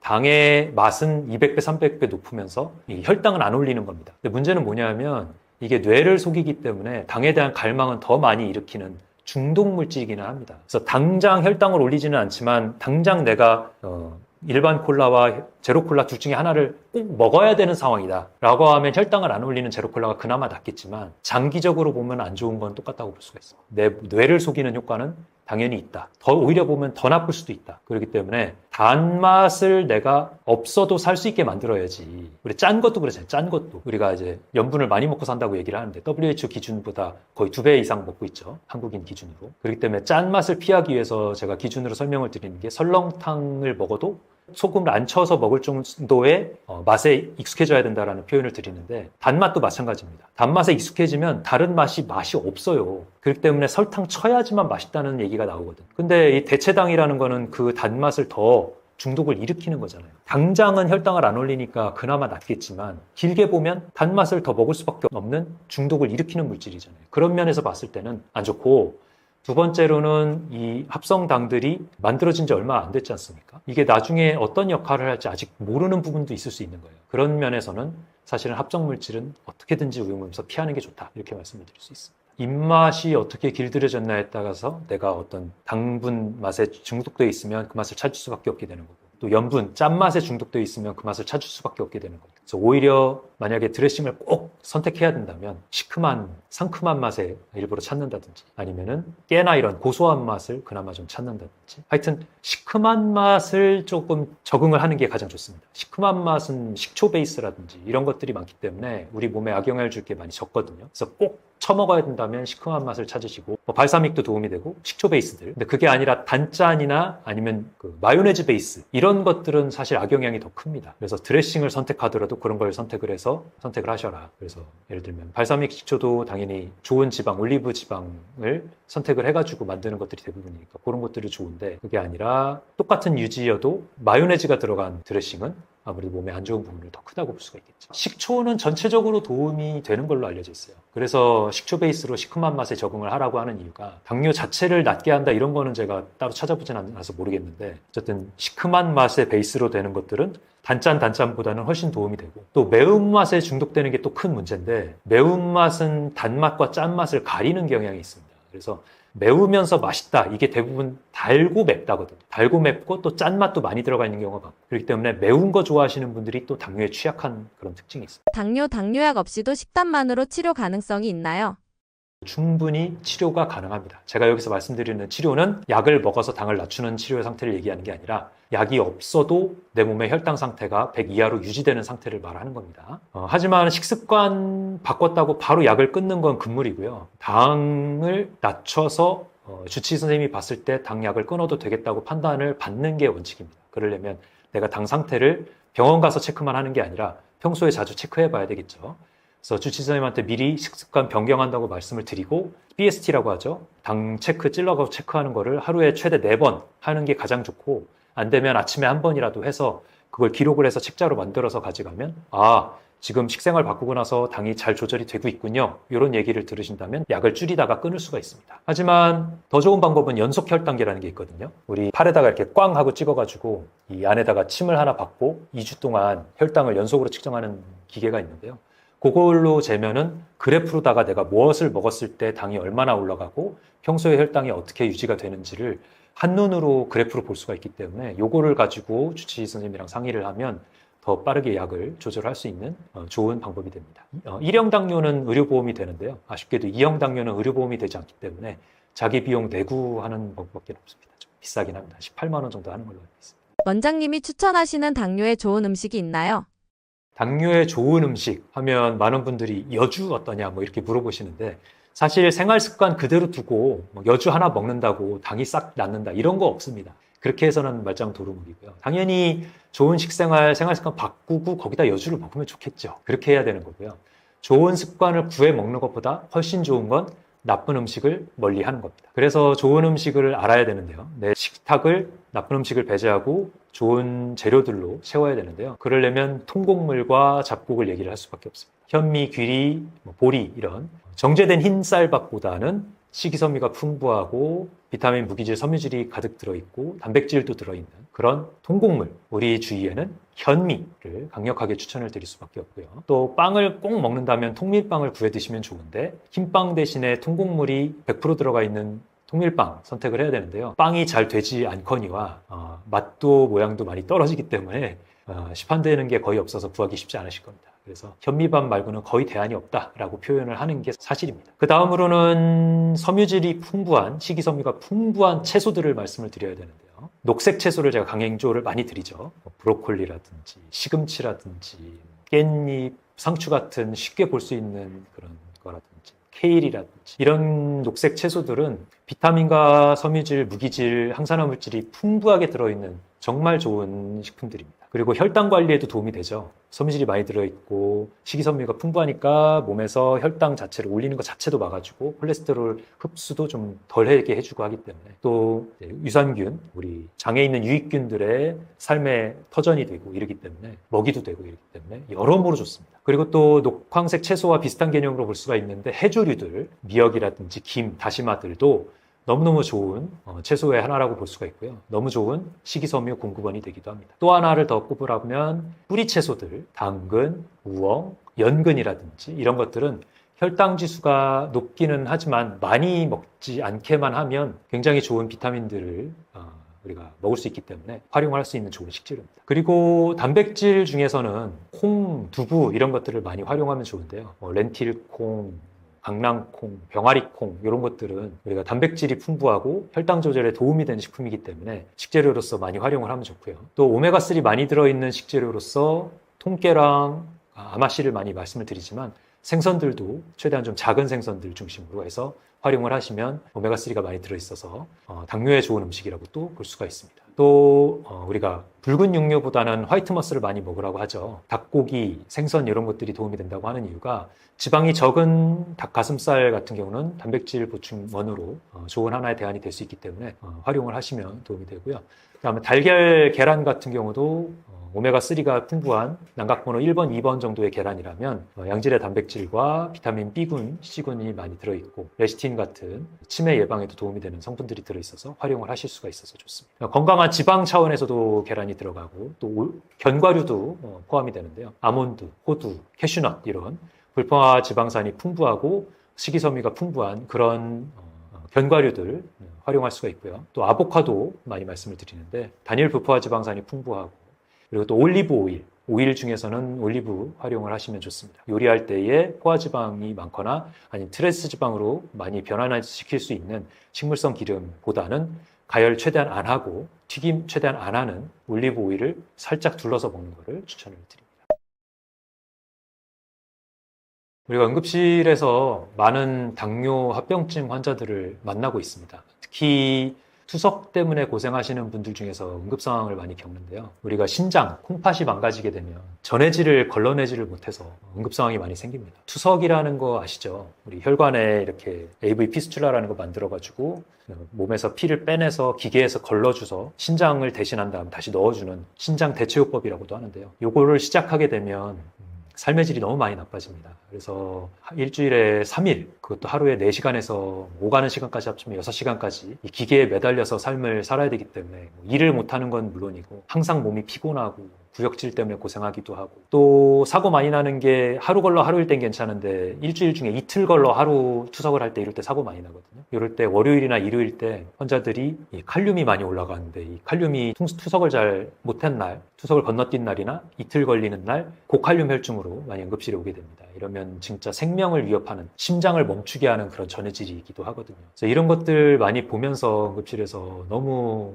당뇨의 무서움을 많이 봐왔고요. 또 두 번째 합병증으로 이제 망막병증, 눈 안 보이는 망막병증도 너무 심각한 합병증이고 또 당뇨발, 발 썩어 들어가는 거 있잖아요. 피부에 상처가 나도 모르기 때문에 항생제가 들어가도 잘 작용을 못하기 때문에 열심히 소독하고 치료해도 계속 썩어 들어갑니다. 이런 것들이 우리 삶의 질을 얼마나 망가뜨리는지를 저는 응급실에서 19년 동안 보아왔기 때문에 당뇨가 저는 에이즈보다도 무서운 질환이라고 얘기를 하거든요. 에이즈도 처음에 면역결핍 시작돼가지고 바로 죽는 질환 아닙니다. 20년 동안 합병증이 쌓이고 쌓여서 죽죠. 근데 에이즈는 무섭다고 하고 그런데 B형 간염 이런 것들 무섭다고 하죠. 간염에서 간암으로 가기도 하고 무섭다고 하는데 근데 그런 만성질환은 무서워하면서 왜 당뇨는 무서워하지 않습니까? 저는 고혈압, 당뇨도 그 정도로 무서운 질환이라고 생각을 합니다. 물론 이제 약을 먹으면 당 올리는 걸 막을 수 있으니까 당장 응급 상황을 미룰 수가 있어서 그래서 덜 무서워하시는 걸 수 있는데 그런데 치료가 안 되는 건 똑같습니다. 식습관, 생활습관을 바꾸지 않으면 근본 완치가 되는 게 아닙니다. 그냥 당뇨의 합병증을 미루는 것 뿐입니다. 조금씩 나빠지고 있는 거예요. 그래서 근본적인 치료인 식습관, 생활습관 변경을 꼭 해야 된다. 당뇨 환자분들 그리고 당뇨가 생길 수밖에 없는 식습관을, 생활습관을 가진 우리 현대인들 대다수한테 말씀을 꼭 드리고 싶습니다. 고지혈증이 생기는 원인이 무엇인가요? 고지혈증에 대해서 말씀을 드리겠는데요. 고지혈증이 뭔가를 먼저 좀 알아야 될 것 같습니다. 정확한 의학 용어는 고지혈증은 아니고 이제 이상지질혈증이라고 부르기로 되어 있는데요. 왜냐하면 고콜레스테롤 혈증, 고지질혈증 중에서 HDL 같은 경우는 몸에 오히려 더 이로운 부분이 있기 때문에 높을수록 좋다라는 게 증명이 되면서 고지혈증이 아니라 이상지질혈증으로 부르기로 했습니다. 그 중에서 이제 제일 문제가 되는 LDL 콜레스테롤, 저밀도 콜레스테롤과 중성지방, 이런 것들이 높을 때에 우리 혈관에 악영향을 주는 그런 질환인데요. 쉽게 표현해서 우리 혈관 안에 지방이 둥둥둥둥 떠다니는 상태라고 보시면 됩니다. 며칠 전에 있었던 일인데요. 40대 초반 남성 환자가 급성 췌장염으로 왔어요. 이분은 술을 좋아하셔가지고 2번이나 췌장염으로 입원을 했는데도 또 술을 드시고 췌장염이 왔어요. 이분 혈액 검사할 때 간호사가 피가 이상해요. 그래가지고 이렇게 봤거든요. 그랬더니 EDTA라고 피를 이제 담아서 놓는 검사실에 보내는 통이 있습니다. 그 튜브에 혈장이 이렇게 누렇게 나오는 거예요. 하얀 게 아니라 투명한 색깔이 아니라 누렇게 나와요. 그래서 이렇게 피 색깔이 안 좋냐 이랬는데 아니나 다를까 피검사 나간 거 보니까 중성지방 수치가 5,100 얼마가 나왔습니다. 제가 종종 방송을 통해서 30대 후반 남성 환자의 콜레스테롤 중성지방 수치가 5,000 나왔던 거 놀랐던 얘기를 한번 드린 적이 있는데 또 5,000대를 한번 경험을 한 거죠. 그래서 와, 환자분한테 잔소리를 안 할 수가 없어서 환자분 지금처럼 술 좋아하시고 그래서 급성 췌장염까지 온 것도 지금 문제지만 식사 어떻게 드시는지 이제 그림이 그려지는데 이런 가공식품 드시고 치킨 피자 매일 드시고 안주로 해가지고 술이랑 같이 이런 거 안 좋은 것들 엄청 드시고 이 식습관으로 지금 중성지방이 5,000이 넘게 나왔다. 굉장히 심각한 문제고 언제든지 혈관이 어디가 툭툭 막힐 수 있는 정도의 수치다. 지방이 그냥 혈관에 둥둥 떠다니는 게 아니라 혈장이 다 그냥 지방인 상태다. 지금 굉장히 심각한 거다라고 다시 잔소리를 드렸는데요. 이런 상황들을 우리가 심심치 않게 이제 보는 상황이 심각한 상황이라고 볼 수가 있죠. 이 중성지방은 200 이상이면은 높은 겁니다. 사실 150 이하로 낮추는 게 제일 좋고요. 300 이상이면은 아주 심한 중성지방 혈증이라고 볼 수가 있는데 500 넘으면은 굉장히 심각한 거고, 근데 이제 5,000이 넘는 거는 이제 드물게 보는 거죠. 이 고지혈증, 중성지방뿐 아니라 콜레스테롤도 높은 것도 고지혈증이라고 볼 수가 있는데, 이 고지혈증이 생기는 원인은 당장 지방을 많이 먹어서도 생길 수 있기는 합니다만, 우리 몸이 지방을 흡수하는 데는 한계가 있습니다. 우리가 예를 들면 지방 많은 음식, 회식을 하고 나서 다음날 지방변이라 그래서 푸득푸득 지방변 보신 거를 이제 경험하신 분이 있을 거예요. 그냥 설사와는 조금 다르죠. 무른 변이라고 표현을 하는데 이런 변이 나오는 이게 이제 지방이 많이 섞여 있는 변이고 우리 몸이 소장에서 지방을 흡수하다 못해서 남은 것들이 그냥 변으로 나오는 상태라고 보시면 되는데 그렇기 때문에 우리가 지방을 많이 먹는다 하더라도 소장에서 흡수하는데 한계가 있습니다. 그런데 고지방 식사 말고 더 문제가 되는 문제가 있어요. 그게 바로 단순당, 가공당입니다. 우리 단순 탄수화물을 많이 먹게 되면 단순 탄수화물이 혈당으로 변환이 되죠. 소장에서 흡수를 해가지고. 그러면 이 혈당으로 흡수된 포도당들이 그대로 다 소비가 될 수가 없잖아요. 너무 많기 때문에. 그러면 간에 글라이코겐으로 저장이 됩니다. 그리고 글루카곤이 이제 나왔을 때 글라이코겐이 분해가 돼서 다시 혈당으로 바뀌게 되는데요. 이렇게 해도 남는 혈당은 근육 속에 저장을 해서 지방으로 변환을 시키고요. 그래도 안 되면 이제 내장 지방으로 변환을 시키고 이렇게 몸 곳곳에 지방으로 변환을 시키게 됩니다. 그런데 저장을 해도 안 되는 남는 혈당이 지방으로 변해서 그냥 피로 떠다니는 거거든요. 그게 이제 중성지방의 제일 큰 원인이 되는 건데 그래서 우리가 지방을 먹어서 생긴다기보다는 단순당을 너무 많이 먹어가지고 우리가 글루카곤이 역할을 해서 지방 재배치를 하고도 남아서 혈관에 쌓여 있는 게 바로 중성지방 혈증이다 이렇게 보시면 됩니다. 그래서 밀가루 음식으로 대표되는 단순당, 가공당들이 우리 입맛에 맞게 이제 변환을 시키잖아요. 우리 밀가루 음식들 보면 과자를 포함해가지고 음료수라든지 음료수도 진짜 문제인데 이 과당이 정말 문제가 됩니다. 이런 것들 가루를 만들어가지고 밀가루가 대표적이죠. 가루를 만든 다음에 거기다가 소장에서 빨리 흡수가 됨에다가 더 많이 먹게 만들기 위해서 보존료라든지 합성 착색료라든지 향미 증진제라든지 방부제라든지 이런 것들을 섞어서 만드는 게 대표적인 초가공 식품들이죠. 이런 초가공 식품들을 입에 대는 거를 절대 주의해야 됩니다. 이런 것들이 소장에서 흡수가 빨리 되면 결국 혈당을 높이다 못해 중성지방으로 변환시켜서 피에 떠다니게 만드는 거죠. 거기다가 피자라든지 치킨이라든지 치킨도 고기가 문제가 아니라 바깥에 이제 튀김 옷 입혀서 그걸 튀겨가지고 기름을 묻혀가지고 먹는 거잖아요. 안 좋은 거 3종 세트로 먹는 거죠. 떡볶이도 마찬가지입니다. 떡을 만들 때 이제 쌀로 만드는 경우도 있지만 밀가루 떡도 있고 쌀이고 밀이고 중요한 게 아니라 그걸 가루로 만든 다음에 거기다가 이제 우리가 고춧가루, 고추장, 그다음에 맛에 도움이 될 만한 다른 이제 재료들들 달게 설탕 엄청 넣어가지고 만든 게 이제 떡볶이잖아요. 그래서 떡이 문제라기보다는 양념이 문제가 되는 거죠. 이런 것들을 먹으면은 혈당 피크를 이룬다 못해서 중성지방으로 만들게 되는 거죠. 이런 배달 음식들 포함해가지고 굉장히 우리 고지혈증에 문제가 되는 원인들이라고 보시면 돼요. 한마디로 표현하면 지방보다 더 위험한 게 초가공식품이다. 이렇게 말씀드릴 수가 있습니다. 치킨, 피자, 떡볶이 같은 건강하지 않은 음식들을 건강하게 먹을 수 있는 방법은 없을까요?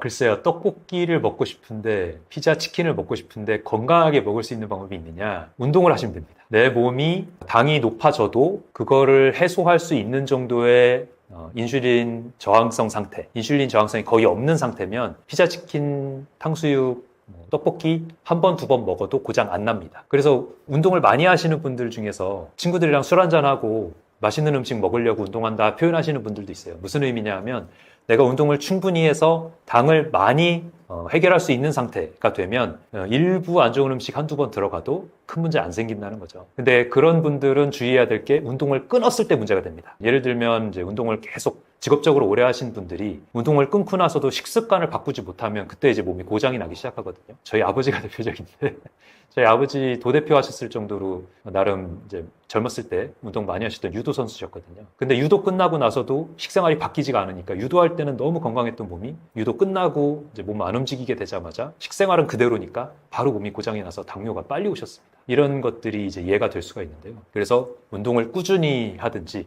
아니면 우리가 치팅데이라고 표현하죠. 뭐 한 달에 한 번 정도? 조금 더 빈층 높인다면 일주일에 한 끼만, 이런 정도는 우리 몸이 어느 정도는 버틸 수가 있거든요. 그때 한 끼만 몸에 안 좋은 거를 먹는다. 그 외에는 철저하게 지킨다. 이러면 괜찮습니다. 회식 같은 경우도 절대 내가 일주일에 한 번 이상은 늘리지 않는다. 이렇게 좀 제한을 하면 우리 몸이 어느 정도 이길 수 있죠. 그게 해결이 안 되고 매일매일 사시사철 술, 고기 이렇게 되면 몸이 고장이 날 수밖에 없는 겁니다. 생각보다 금방 고장 납니다. 2개월, 3개월이면 몸의 혈관들 금방 나빠져가지고 고혈압 당뇨 오고요. 생각보다 금방 나빠집니다. 금방 나빠진다는 예를 들 수 있는 사례가 하나 있는데 19세, 만 19살이 고혈압성 뇌병증이 온 적이 있어요. 두통이 심하게 온 19살 남자 환자가 있어가지고 그래서 머리 안에 출혈이 있나 보다. 머리 안에 뭐 혈관 꽈리 같은 거 있거나 아니면 혈관 기형 같은 거 있어갖고 모야 같은 거 있어갖고 터졌나 보다 생각해서 혈압이 막 200이 넘게 나오니까 급하게 머리 CT를 찍었는데 뇌출혈이 없어요.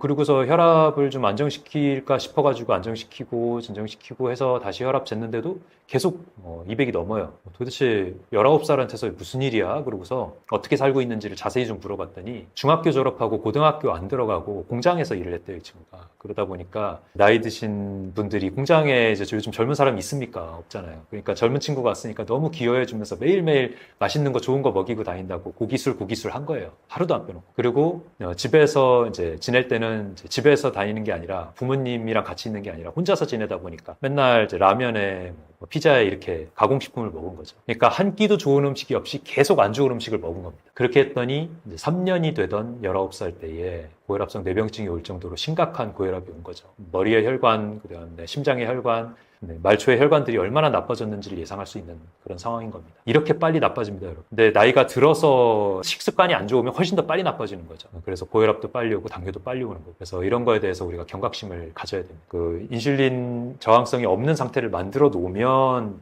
운동을 하는 동안은 나쁜 걸 먹어도 몸이 버팁니다. 하지만 이제 운동을 그만뒀을 때 나빠질 수가 있으니까 식습관을 좋게 하는 것도 같이 하긴 해야죠. 고지혈증 생활 습관으로도 좋아질 수 있나요?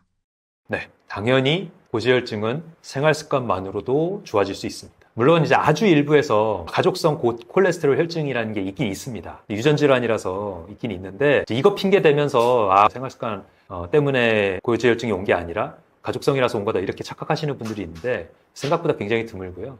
인구 전체에서 보면 200명에서 500명 중에 1명 정도로 드물고 고지혈증 환자 중에서 보면 0.5에서 1% 정도의 비율밖에 안 됩니다. 근데 이분들은 특이하게 유전적으로 콜레스테롤이 높게 나오기 때문에 생활 습관을 조절해도 스타틴이라는 지질 수치를 낮추는 약이 필요하긴 합니다. 이런 분들을 위해서는 진짜 이 약이 필요하죠.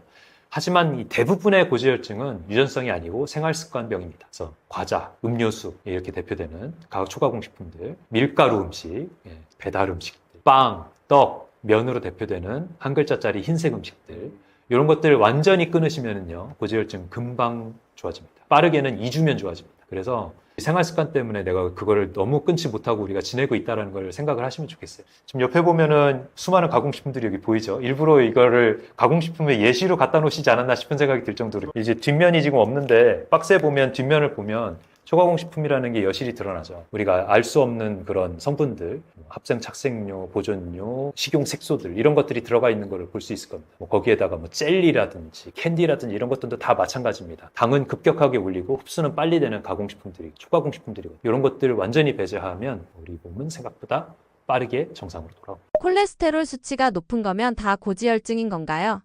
고지혈증을 진단하는 기준을 먼저 아실 필요가 있는데요. 8시간 이상 금식을 한 상태로 하는 검사입니다. 이거는. 그래서 한 개라도 이상하면 이상지질 혈증이다라고 되어 있어요. 4가지를 보는데요. 먼저 총 콜레스테롤을 봅니다. 총 콜레스테롤이 240 이상일 때, 그다음에 LDL 콜레스테롤이 160 이상일 때, 그다음에 중성지방 수치가 200 이상일 때, HDL 콜레스테롤은 좋은 콜레스테롤을 했죠. 요거는 남성 기준으로 40 미만일 때, 여성 기준으로 50 미만일 때, 이럴 때 우리가 이상지질 혈증이라는 진단을 내리는데요. 근데 사실 이 진단 기준보다 정상치는 훨씬 더 낮습니다. 콜레스테롤 수치가 병의 기준에 맞지 않는다고 내가 정상인 게 아니고요.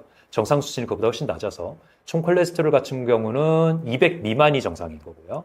LDL 콜레스테롤 같은 경우는 130 미만입니다. 생각보다 낮은 기준이죠. 중성지방 같은 경우는 150 미만이 정상이고요. HDL 콜레스테롤 같은 경우는 따로 정상 기준이 없습니다. 높을수록 좋은 거니까. 그래서 이 콜레스테롤 수치가 이상지질혈증 기준에 안 들어간다고 하더라도 내 수치가 그 사이에 들어간다고 하면 생활습관을 바꿀 생각을 해야 됩니다. 이 고위험군으로 가고 있는 상태라고 볼 수가 있습니다. 스타틴 정말 위험한가요?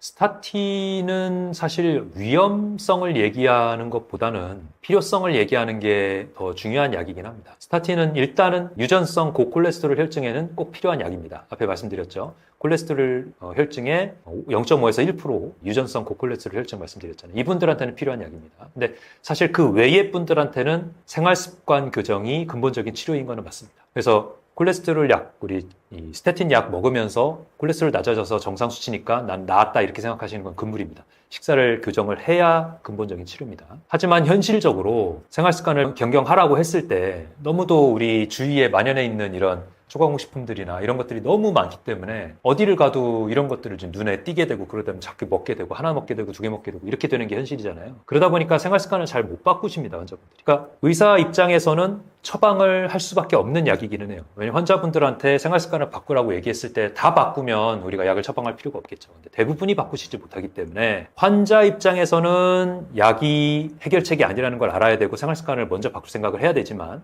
의사 입장에서는 환자들한테 어쩔 수 없이 처방할 수밖에 없는 약이긴 합니다. 특히 LDL 콜레스테롤 같은 경우는 낮으면 낮을수록 심혈관, 뇌혈관 질환의 가능성이 떨어진다는 게 어느 정도 입증이 되어 있기 때문에 그래서 생활습관을 못 바꾸시는 분에 한해서 스타틴이라는 약은 필요한 약입니다. 하지만 부작용이 있기는 있어요. 부작용은 어떤 것들이 있냐면 일단 제일 대표적으로 얘기가 되는 부작용이 이제 근육통 가장 흔한 부작용이죠. 경미한 근육통이 생기거나 피로감이 나타난다고 하시는 분들이 있고요. 두 번째로 위장 증상들, 복통이나 변비, 소화불량, 설사 이런 것들 나타나시는 분들이 있습니다. 두통이나 어지럼증도 비교적 흔한 부작용에 속하는데요. 근데 이제 드문 부작용이 또 있습니다. 드물지만 위험하다고 알고 있는 것들이 너무 좀 침소봉대돼서 환자분들이 스타틴에 대해서 좀 많이 걱정을 하시는데 근육병증, 횡문근 융해증이 생기는 경우가 드물게 있고요. 그다음 간 기능이 또 이상이 생기는 경우가 있습니다. 또 당뇨병이 36% 정도 늘어난다는 보고가 있습니다. 그래서 이런 면에서 스타틴이 위험한 거 아니냐 이렇게 얘기하시는 분들이 있는데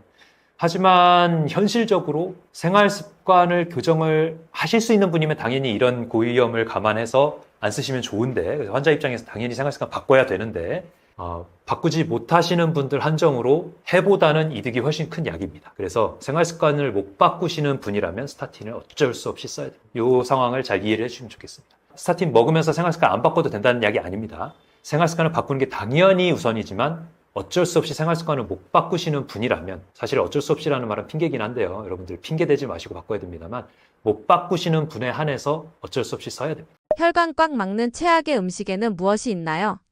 혈관을 막는 음식 하면 이제 고지혈증을 일으키는 음식이라고 볼 수가 있겠죠. 혈당을 급격하게 올렸다가 그래서 혈당 급격하게 올리면 뭐가 문제냐면 혈액 자체가 우리가 물엿처럼 되는 거라고 보시면 돼요. 끈적끈적하게 만들기 때문에 그래서 혈관 끝에 이제 어떤 산소 공급이나 이런 것들을 저하를 시키게 되죠.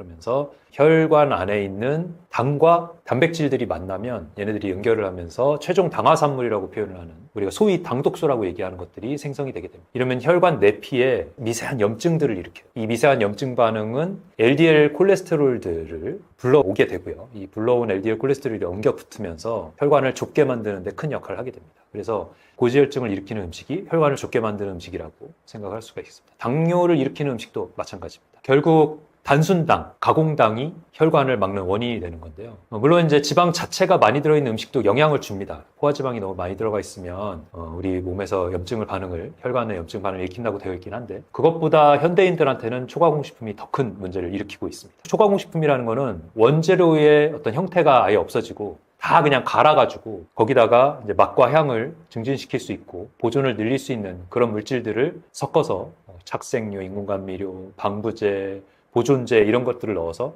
오래 보관하고 편하게 보관하고 유통이 편하게 되고 기업의 이익을 증진시킬 수 있는, 그렇게 상업화된 음식들이 초가공식품인 거거든요. 예전의 가공, 예를 들면 뭐 빻고 끓이고 삶고 말리고 데치고 이런 가공 수준, 1차 가공 수준을 넘어서 초가공 식품이라는 거는 그런 가공 수준을 훨씬 넘어서는 가공을 얘기를 하는 겁니다. 대표적인 게 이제 과자, 음료수, 배달 음식들에 들어가는 것들, 양념들 뭐 이런 것들이 되겠죠. 이런 간편식품들이 대부분 다 혈관을 망가뜨리는 그런 음식이라고 보시면 됩니다. 초가공식품이란 정확히 어떤 공정을 거치길래 몸에 안 좋은 건가요? 우리가 뭐 찌고 끓이고 삶고 뭐 발효시키고 이런 것들은 1차 가공이라고 표현을 하거든요. 이런 거는 우리가 초가공식품이라고 하지 않고요. 우리 초가공식품 개념에서 보면 노바 1, 2, 3, 4라는 게 있어요. 노바 1이라는 거는 전혀 가공하지 않은 원재료 그대로의 물질을 얘기하는 거고, 노바 2라는 거는 이제 말 그대로 1차 가공한 것들, 그래서 뭐 끓이고 삶고 뭐 찌고 뭐 빻고 이런 것들이 이제 1차 가공이 됩니다. 이런 것들이 이제 노바 2라고 하는, 노바 3 같은 경우는 뭐 예전부터 가공을 했던 뭐 치즈라든지 빵 같은지 이런 이제 형태가 변한 것들을 얘기하는 건데, 노바 4라고 하는 거는 완전히 현대에서 만들어진 것들, 거기다가 일반적으로 먹지 않던 그런 성분들이 섞여 있는 음식들, 비닐에 포장되어 있는 음식들, 이런 것들이 초가공식품이라고 할 수가 있겠죠. 현대에 만들어진 음식들. 그래서 뭐 냉동식품들이라든지 편의점에서 파는 수많은 음식들, 음식 같지 않은 음식들, 이런 것들이 다 초가공식품이라고 보시면 됩니다. 그렇게 보면 우리가 혈관에 좋은 음식들만 사실 고를 것 같으면 마트에 가면요, 저희 같은 경우는 마트에 가면 이런 원재료들이 있는 것들을 사다 보니까 과일, 채소 범위 이외에 갈 일이 별로 없어요. 그 외에 가공식품들이 다 가득하잖아요. 그런데 갈 일이 없어요. 이렇게 하는 게 가장 좋고요. 뭐 그 외에 1차 가공품이라고 할 수 있는 뭐 냉동 과일 같은 거, 이런 것들은 사실은 나쁜 부분이 별로 없죠. 1차 가공 냉동 과일 같은 경우는 이제 보존성만 높인 거지만 우리가 뭐 가공 어떤 인공 물질들이 들어간 건 아니니까요. 그런 것들은 이제 뒤에를 자세히 봐야 됩니다. 뒤에 봐서 100% 예를 들면 망고 100%, 블루베리 100% 이런 것들이 그런 게 되겠죠. 1차 가공품들. 이런 것들은 우리가 섭취를 해도 됩니다. 그런데 뒤에를 봤더니 이름을 알 수 없는 식용색소 몇 통, 아스파탐 뭐 이런 인공 감미료들, 이런 거 있으면 이제 안 먹으면 되는 거죠. 이런 것들은 내 몸에 장기적으로 악영향을 줄 가능성이 큰 물질이라고 보시면 돼요. 그래서 내 건강 그리고 가족의 건강을 위해서 아예 식탁에 올릴 생각을 하지 말아라, 이렇게 표현을 드리고 싶습니다. 가볍게 좀 더 얘기하면 빵 같은 경우도 건강빵인 줄 알고 잘못 먹는 경우가 있거든요. 빵을 말 그대로 호밀이라든지 밀이라고 하더라도 말 그대로 1차 가공해가지고 설탕이나 이런 것들 최소한만 넣고 뭐 버터 조금만 넣고 이렇게 해서 만들어진 빵이면 좋은 빵이고, 효모가 들어간 빵이면 좋은 빵일 수 있는데, 건강한 빵인 척 하면서 건강하지 않은 빵들이 또 있습니다.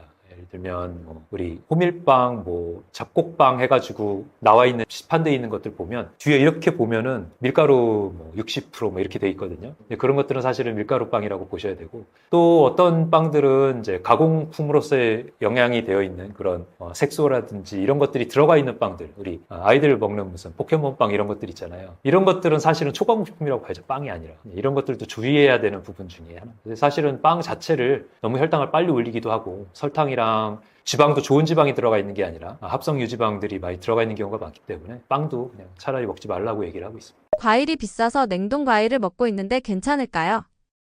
저는 블루베리를 냉동으로 먹는 걸 굉장히 선호합니다. 칠레산 블루베리 1.7kg짜리 이런 거 보면은 뭐 10,000원밖에 안 하거든요. 당도 별로 높지도 않고 열려있기 때문에 보관성도 좋고 양도 많기 때문에 넉넉히 먹을 수 있고 그래서 그런 대안이 굉장히 좋은 선택이고요. 망고 이런 거는 당이 좀 높기는 하지만 소량씩 먹으면 되니까 얼린 과일로 해서 먹는 거 굉장히 좋은 방법이라고 생각합니다. 딸기 이런 것도 사실 제철 아닐 때는 얼린 과일로 해가지고 녹으면 사실 좀 흐물흐물해져가지고 형태가 안 좋긴 한데 그런 것들도 활용하면 좋습니다. 고지혈증, 지방보다 탄수화물이 더 위험한가요?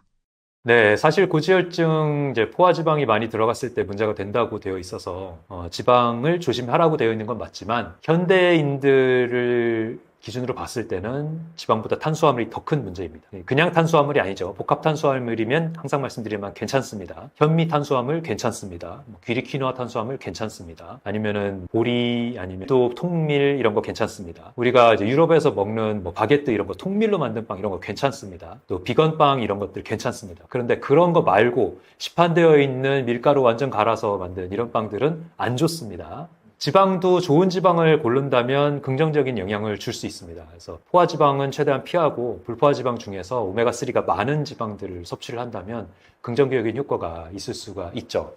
탄수화물도 탄수화물 나름인데요. 복합 탄수화물이라고 할 수 있는 껍질째 먹는 탄수화물은 좋습니다. 귀리 퀴노아, 현미. 현미 자꾸 강조를 드린 이유가 있는데요. 그래서 현미밥 많이 드시라고 말씀을 드리고 있고요.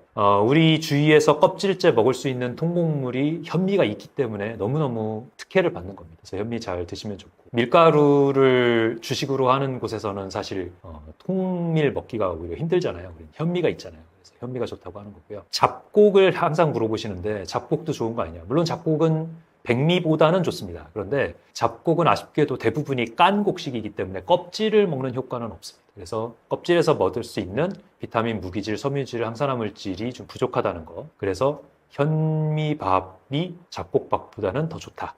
먹을 수 있으면 잡곡을 섞어 먹는 건 괜찮지만 현미를 꼭 포함을 시켜라라고 말씀을 드리고 있습니다. 그리고 밀가루로 대표되는 가공 탄수화물 음식들은 다 기피 대상 먹지 말아야 된다라고 말씀드리고 있습니다. 통밀은 괜찮습니다. 근데 통밀 구하기 쉽지 않으실걸요. 동네 비건 빵집 같은 데 가야지 겨우 10,000원짜리 빵 요만한 거 구할 수 있는데 그런 거 먹느니 차라리 현미밥 드십시오. 해보니까 너무 비싸요. 현미는 비용 부담이 거의 없죠. 그래서 현미는 추천을 강력하게 드리고 있습니다. 아이들 현미의 어떤 냄새 같은 거 싫어하는데 사실 냄새는 뭐 우리 알긴산 들어있다고 하는 이제 미역 다시마 같은 거 조금 넣어서 밥 지으면 많이 없어지거든요. 그런 방식으로 현미 냄새 잡아가지고 밥 지으면 충분히 먹을 수 있고요. 너무 씹는 게 힘들다 그러면 사실은 씹는 거를 해야 되기 때문에 또 현미밥을 먹는 것도 있는데 씹는 게 너무 힘들다 그럴 것 같으면은 물에 충분히 불려서 밥을 지으면 그 부분도 많이 해결이 됩니다. 혈관을 깨끗하게 하는 좋은 지방에는 무엇이 있나요?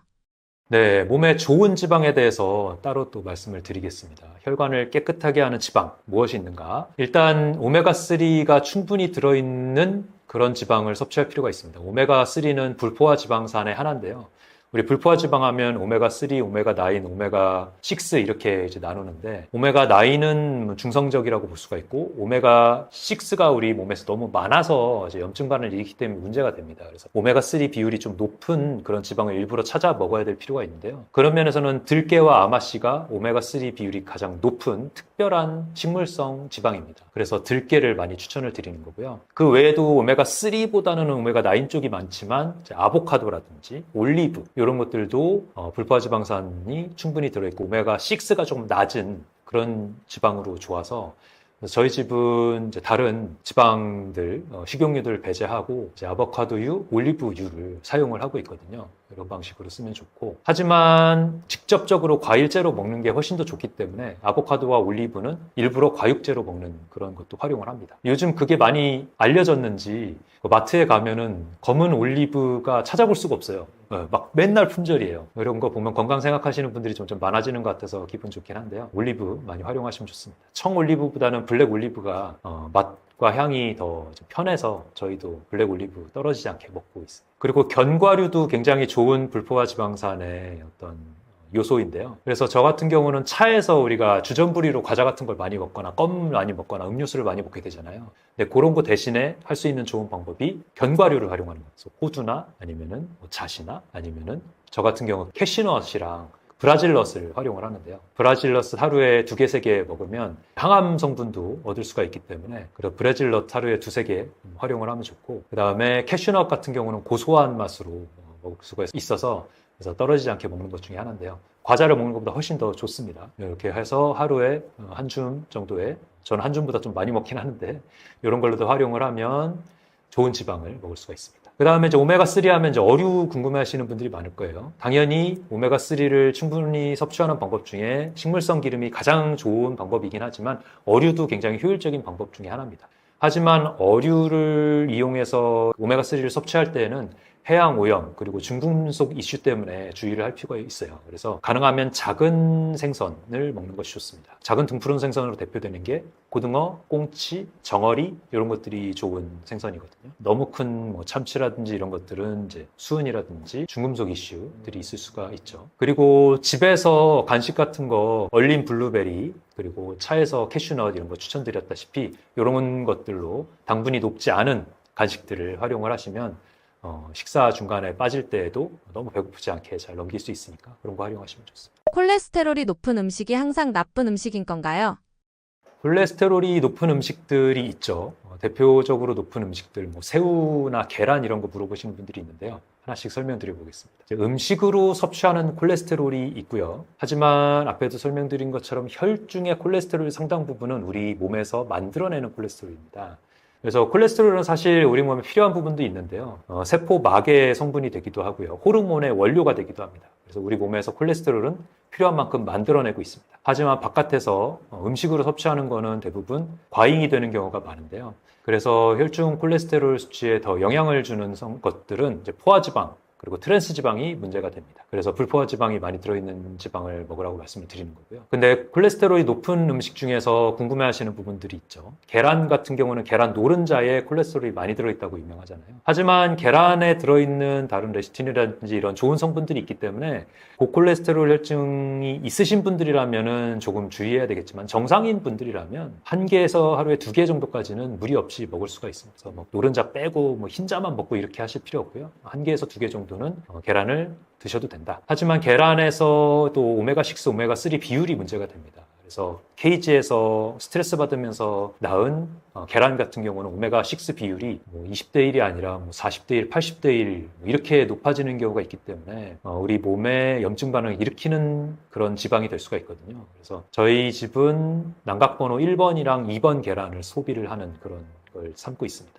난각번호 1번 계란 하면 좀 비싸죠. 제가 인터넷으로 알아보면 600원에서 800원 정도 하거든요, 한 알에. 그래서 난각번호 2번 계란은 그거보다 저렴해서 300원에서 400원 정도 하는데, 이런 걸로다가 우리가 계란을 1개, 2개 먹는 거는 충분히 괜찮다. 최근에 집 근처에서 난각번호 1번 계란을 420원에 파는 데를 발견해가지고, 그래서 기분 좋게 2판을 산 적이 있습니다. 난각번호 1번이란 뭐냐면, 완전히 방사된 환경에서, 케이지 환경이 아니라, 완전히 방사된 환경에서 풀 쪼아 먹으면서 이렇게 자란 닭들이 낳은 계란을 말해요. 이런 계란은 깨보면 알들이 터지지 않고 되게 탄력 있고 쌩쌩하다는 게 느껴집니다. 색깔도 이쁘고. 근데 난각번호 4번 계란을 이제 까보면 약간 밝은 노란빛 나면서 조금만 건드려도 쉽게 터지는 그런 차이가 있죠. 이런 것들이 이제 이 지방의 어떤 차이를 이제 보여주는 거라고 할 수가 있는데요. 건강한 계란을 먹는 게 우리 몸에도 좋다. 염증 반응을 깔아앉히는 약이 될 수 있다라는 말씀드리고요. 그다음에 새우나 게 같은 것도 콜레스테롤 높은 걸로 유명한데요. 물론 콜레스테롤이 높은 건 맞습니다만 포화지방이나 이런 게 낮고 또 타우린이나 이런 성분들이 또 콜레스테롤을 낮춰주는 역할을 같이 합니다. 그래서 타우린이나 그다음에 이제 게 껍질이나 새우 껍질에 들어있는 이런 키틴 재질들을 같이 먹게 되면 또 콜레스테롤을 낮춰주는 효과들이 있기 때문에 그래서 새우 가능하면은 껍질째 먹을 수 있으면 더 좋고요. 흰다리 새우 같은 경우는 껍질째 충분히 잘 씹어 먹으면 먹을 수 있거든요. 그렇게 해서 먹는 거를 좀 추천을 드리고, 근데 뭐 타이거 새우라든지 이런 큰 새우는 사실 껍질이 너무 강해가지고 껍질째 먹기는 어렵습니다. 그래서 그런 면에서는 흰다리 새우, 우리나라에서 양식을 하잖아요. 흰다리 새우를 잘 활용을 하시면 껍질째 먹는 효과를 또 얻을 수가 있다. 동물 중에서도 그런 효과를 얻을 수 있는 몇 안 되는 음식이죠. 이렇게 활용을 하실 수가 있습니다. 계란이나 새우, 게 같은 경우는 잘 드시는 방법과 양과 좋은 어떤 환경에서 자란 음식들을 활용을 하시면 좋은 부분이 있을 수 있다라고 말씀을 드릴 수가 있습니다. 그리고 콜레스테롤과 함께 피해야 될 것이 포화지방인데요. 포화지방이 많은 거는 붉은 육류, 그다음에 가공 육류 이런 것들이 되겠죠. 붉은 육류는 우리 삼겹살이라든지 갈비라든지, 갈비는 또 양념이 또 우리 당을 높이는 데 문제가 되기도 하는데, 이런 붉은 육류들은 또 가공육 있잖아요. 우리 소세지라든지 햄이라든지 이런 것들은 포화지방 함량이 굉장히 높은 게 유명하죠. 그리고 해서 또 LDL 콜레스테롤 수치도 굉장히 높게 올리고 이런 역할이 있기 때문에 가능하면 피하는 게 좋고요. 또 발암성도 문제가 됩니다. 붉은 육류 같은 경우는 제2군 발암물질로 WHO에 지정이 되어 있고, 소세지나 햄 같은 가공 육류는 무려 1군 발암물질, 인간에게서 증명된 발암물질로 알려져 있습니다. 그래서 우리 식탁에서 피해야 되고요. 또 가공 육류 제품 중에서 버터나 치즈 같은 유제품들은 종류에 따라서는 이제 포화지방이 너무 많기 때문에 소량만 먹는 게 좋고요. 버터 고르실 때에는 100% 유지방으로 만든 거를 선택을 하셔야지, 가공 버터가 섞여 있는 가격이 싼 버터를 찾으시면 안 됩니다. 똑같이 생겼어요. 예를 들면 서울우유 같은 이런 버터 보면 포장이랑 생긴 건 똑같이 생겼는데 뒷면을 보면 이게 100% 우유로 만든 건지 아니면 섞여서 만든 건지를 볼 수가 있거든요. 치즈도 마찬가지입니다. 치즈도 우리 피자 치즈 같은 거 이렇게 싹싹싹 썰어 있잖아요. 근데 그것도 가공 치즈가 있고 섞여 있는 치즈가 있고 100% 우유로 만든 치즈가 있습니다. 근데 그거 보고 사셔야 돼요. 가공 치즈는 가능하면 피하는 게 좋습니다. 이런 것들 뒷면을 잘 보는 습관을 들이셔야지 가격만 보시면 안 된다. 이런 말씀을 드리고 싶고요. 그다음 튀긴 음식 절대 피하셔야 됩니다. 과자, 튀김 이런 것들, 케이크들 이런 것들은 트랜스지방이 많이 들어있고, 트랜스지방을 직접 넣지 않더라도 고온의 식용유를 튀기게 되면 트랜스지방이 만들어지기도 합니다. 그리고 또 포화지방도 많이 들어있고 이렇기 때문에 절대 금지해야 되는 지방 중에 하나입니다. 반대로 콜레스테롤을 낮추는 식품들이 있나요? 반대로 콜레스테롤을 낮추는 음식도 있습니다. 먼저 식이섬유, 우리가 섬유질 제가 부지런히 말씀을 드리잖아요. 이 섬유질이 중요한 이유가 장에서 변의 양을 늘리고 유산균의 먹이가 되기 때문에, 그래서 장에서 배출 시간을 짧게 만드는데요. 그런 의미에서 콜레스테롤을 낮추는 효과도 있습니다. 그래서 수용성 식이섬유가 많고 불포화 지방산이 많은 그런 음식들, 식물성 스테롤이라고 하는 식물성 지방이 많은 그런 것들이 좋은 음식들입니다. 혈중 콜레스테롤 흡수를 방해하는 방법으로도 도움을 주고 혈관 건강 자체를 개선하는 데에도 도움을 줍니다. 수용성 식이섬유가 풍부한 음식의 대표적인 예는 귀리나 보리, 이런 이제 통곡물이 되겠죠. 오트밀이라든지 통곡물 빵이라든지 현미, 여러 번 말씀드리지만 이런 것들이 수용성 식이섬유가 많기 때문에 장에 들어가서 콜레스테롤이 흡수되기 전에 장에서 잡고 있는 역할을 해줘서 몸에서 배출을 해줍니다. 그렇기 때문에 도움이 되고요. 그 다음에 콩도 도움이 많이 되는데요. 콩, 렌틸콩 같은 거 있죠. 렌즈콩, 렌틸콩, 병아리콩, 강낭콩 이런 것들도 이 콜레스테롤을 잡고서 역할을 해주기 때문에 도움이 되고, 또 과일 중에서도 사과나 배, 감, 딸기나 감귤 이런 것들도 다 수용성 식이섬유가 풍부해서 이 콜레스테롤 흡수를 막아주는 역할을 합니다. 당연히 채소는 말할 것 없죠. 섬유질도 많지만 가지라든지 양파, 해조류 같은 경우도, 미역이나 김 이런 것들도, 다시마들 이런 것들도 수용성 식이섬유로서 콜레스테롤 흡수를 방해하는 역할로서도 굉장히 큰 역할을 합니다. 또 다른 방법으로 불포화 지방산이 높은 식품들은 이 지방이 들어갔더라도 혈관에서 쌓이지 않게 하는 효과가 있는 거죠. 그래서 포화지방 섭취는 최대한 낮추고 불포화 지방으로 대체를 하면 좋은데요. 지방이 많은 생선 중에서 연어라든지, 연어는 근데 이제 큰 생선이기 때문에 고등어, 정어리, 꽁치, 멸치 이런 것들을 더 추천을 드리고요. 이런 것들은 이제 오메가3가 풍부한 생선으로 유명하죠. 그리고 견과류, 씨앗 종류 중에서도 아몬드, 호두, 아마씨 같은 경우는 이제 들깨와 같이 오메가3가 높은 걸로 유명하고, 치아씨드 이런 것들 도움이 되고요. 특히 호두에 들어있는 오메가3는 심혈관, 심장 보호 효과도 있다는 걸로 알려져 있기 때문에 활용을 하시면 좋습니다. 호두가 생긴 게 뇌처럼 생겼다 그래서 뇌혈관에도 좋다고 하는데 심혈관, 뇌혈관에 다 모두 좋습니다. 그리고 좋은 지방으로 아보카도를 꼭 하나 뽑는데요. 단일 불포화 지방이라고 하는 게 충분히 들어있어서 LDL 콜레스테롤 수치 개선하는 데 도움이 많이 되고요. 또 올리브를 빼먹을 수가 없습니다. 올리브 자체 과육도 도움이 되지만 올리브 오일도 도움이 돼서요. 식용유 대신에 올리브유를 활용하면 좋은데, 대신에 올리브유는 무슨 튀기거나 이런 데 활용하면 안 됩니다. 이제 치킨 회사가 이제 올리브유로 튀겼다고 광고를 하는데 사실 그 어불성설이거든요. 왜냐하면 올리브유는 고온에 튀기면 빨리 타는 효과가 있기 때문에 발암물질을 많이 만드는 효과가 있어서 올리브유는 고온에 튀기면 안 됩니다. 저온에서 잠깐 이렇게 하는 경우는 괜찮아도 그 외에는 우리가 이제 지중해 식당 같은 거 보면 올리브유를 이렇게 살짝 뿌려서 먹는 그런 걸 활용을 하잖아요. 그런 정도로 그냥 올리브유 자체를 섭취하거나 아니면 살짝 높은 온도에 가공하지 않게 그렇게 하는 정도만 해야지 올리브유를 막 튀겨서 쓴다? 이거는 좋은 방법이 아닙니다. 그래서 식용유 대신에 쓰지만 막 튀기면 쓰지 말아라 말씀을 드리고 싶고요. 기름진 음식과 야식 중에 무엇이 더 고지혈증을 악화시키나요? 야식은 대부분 기름진 음식이기 때문에 야식은 대부분 안 좋습니다. 근데 기름진 음식이랑 야식 둘 중에서 비교하라는 거는 사실 말이 안 되는 게 둘 다 너무너무 나쁘기 때문에 그리고 둘 다 또 너무 공통되기 때문에 그래서 밤에 식탁을 차린다? 이거는 사실 좋은 음식으로 차리는 경우가 거의 없죠. 뭐 술상을 차리거나 이런 배달 음식으로 차리거나 이런 경우가 많기 때문에 야식은 대부분 도움이 되지 않습니다. 만약에 뭐 배달 음식 야식으로 먹고 싶다면 요즘 좋은 대안이 하나 생겼더라고요. 제가 강의를 하느라고 도시락을 챙겨야 될 일이 있었는데 그때 제안을 받고서 처음 알게 됐습니다. 우리 포케라는 게 있더라고요. 포케 아시나요? 이렇게 채소 중심으로 그다음 그 위에다가 이제 작은 과일들이랑 그다음에 고기 종류도 있는 것도 있고 그다음에 거기다가 이제 쌀 현미로 해서 밥을 올릴 수도 있고 그다음에 뭐 버섯 같은 거 올릴 수도 있고 이렇게 해가지고 소스 조금만 넣어서 비벼 먹는 거를 포케라고 하던데 그 포케가 굉장히 좋은 배달 음식 중에 하나인 것 같습니다. 배달이 가능하더라고요. 그래서 배달 음식 차라리 먹을 거면 포케 한번 고려해 보셔라 생각을 할 수가 있고요. 채식하시는 선생님 중에 나는 식사 밖에서 할 일 있으면 서브웨이만 먹어 하시는 분도 있었거든요. 서브웨이도 잘 골라보면은 통곡물 빵과 좋은 재료만 고를 수가 있습니다. 햄이나 이런 것들은 배제하고 베이컨 이런 거 배제하고 잘 고르면 채소 중심으로 버섯 중심으로 이렇게 양파 중심으로 만들 수가 있기 때문에 그런 옵션도 괜찮은 방법입니다. 근데 그것 제외하면 사실 밖에서 먹을 게 없어요. 비빔밥 말고는 사실 거의 없습니다. 피자, 치킨, 떡볶이, 뭐 순대, 삼겹살 구이, 양념 가득한 갈비, 뭐 등갈비, 뭐 햄버거, 도너츠, 또 그런 거에 들어올 때 항상 음료수는 탄산음료잖아요. 이렇게 먹어서는 혈관 건강을 도저히 지킬 수가 없습니다. 이런 것들이 대부분의 야식을 차지하기도 하고요.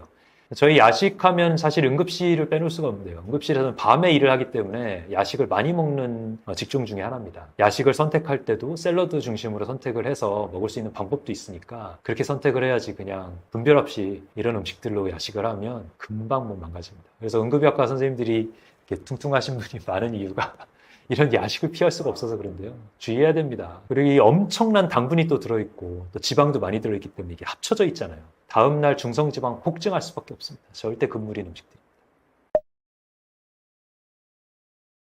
우리 고지혈증뿐 아닙니다. 당뇨, 고혈압, 비만, 지방간 이런 질환들은 사실 식생활만 바꿔도 그다음 운동 습관 조금만 늘려도 그다음 마음을 안정만 시켜도 상당히 좋아지는 질환들입니다. 대사질환이라고 표현을 하죠. 그래서 이런 질환들에서 약을 안 먹고 벗어날 방법을 생각을 하셔야 됩니다. 항상 말씀드리면 약을 끊으라는 얘기가 아닙니다. 약을 줄여서 주치 허락받고 끊을 수 있는 환경까지 내 몸을 만들어야 된다는 거. 주치 선생님이 끊어도 될까 걱정을 하신다면 우리가 증거를 만들어 가야 됩니다. 당을 매일 아침에 체크를 한다든지 연속 혈당계를 측정해서 내가 생활 습관 바꿔서 당이 떨어지고 있다는 걸 보여준다든지 이렇게 해서 약 없이도 우리 혈관 건강, 그다음에 이 내장 지방 건강 이런 것들이 좋아졌다는 거를 만들어내야 근본적인 대사질환 치료가 되었다고 볼 수가 있고요. 그래야 당뇨 합병증이라든지 최종적으로는 암이라든지 난임이라든지 이제 콩팥 질환이라든지 난소의 혹이라든지 이런 것들 다 좋아지는 생리전증후군 여성분들 그것 때문에 고통 많이 받으시잖아요. 이런 것들도 어떻게 보면 혈관 질환의 하나거든요. 그래서 호르몬 문제이기도 하지만 혈관 건강이 개선이 되면 상당 부분 좋아지는 부분이 있습니다. 그래서 만성 두통이라든지 우울증이라든지 이런 심리적인 부분, 정신 건강들도 장례식 아까 말씀드렸지만 이런 것들도 다 사실은 연관이 되어 있기 때문에 그래서 식생활 습관 바꾸면 그런 부분들이 같이 좋아진다는 거 책을 통해서 이제 확신을 얻을 수 있도록 제가 근거들을 다 세세히 연결을 해놨거든요. 그래서 우리가 사실 알기만 하면 지키지 어려운데 왜 그런지 근거들을 정확하게 알면 지킬 수가 있습니다. 그래서 그런 것들을 활용하셔서 내 몸에서 이 가공식품들과 안 좋은 음식들을 멀리하고 운동 습관을 늘리는 것 추천을 강력하게 드리고 싶습니다.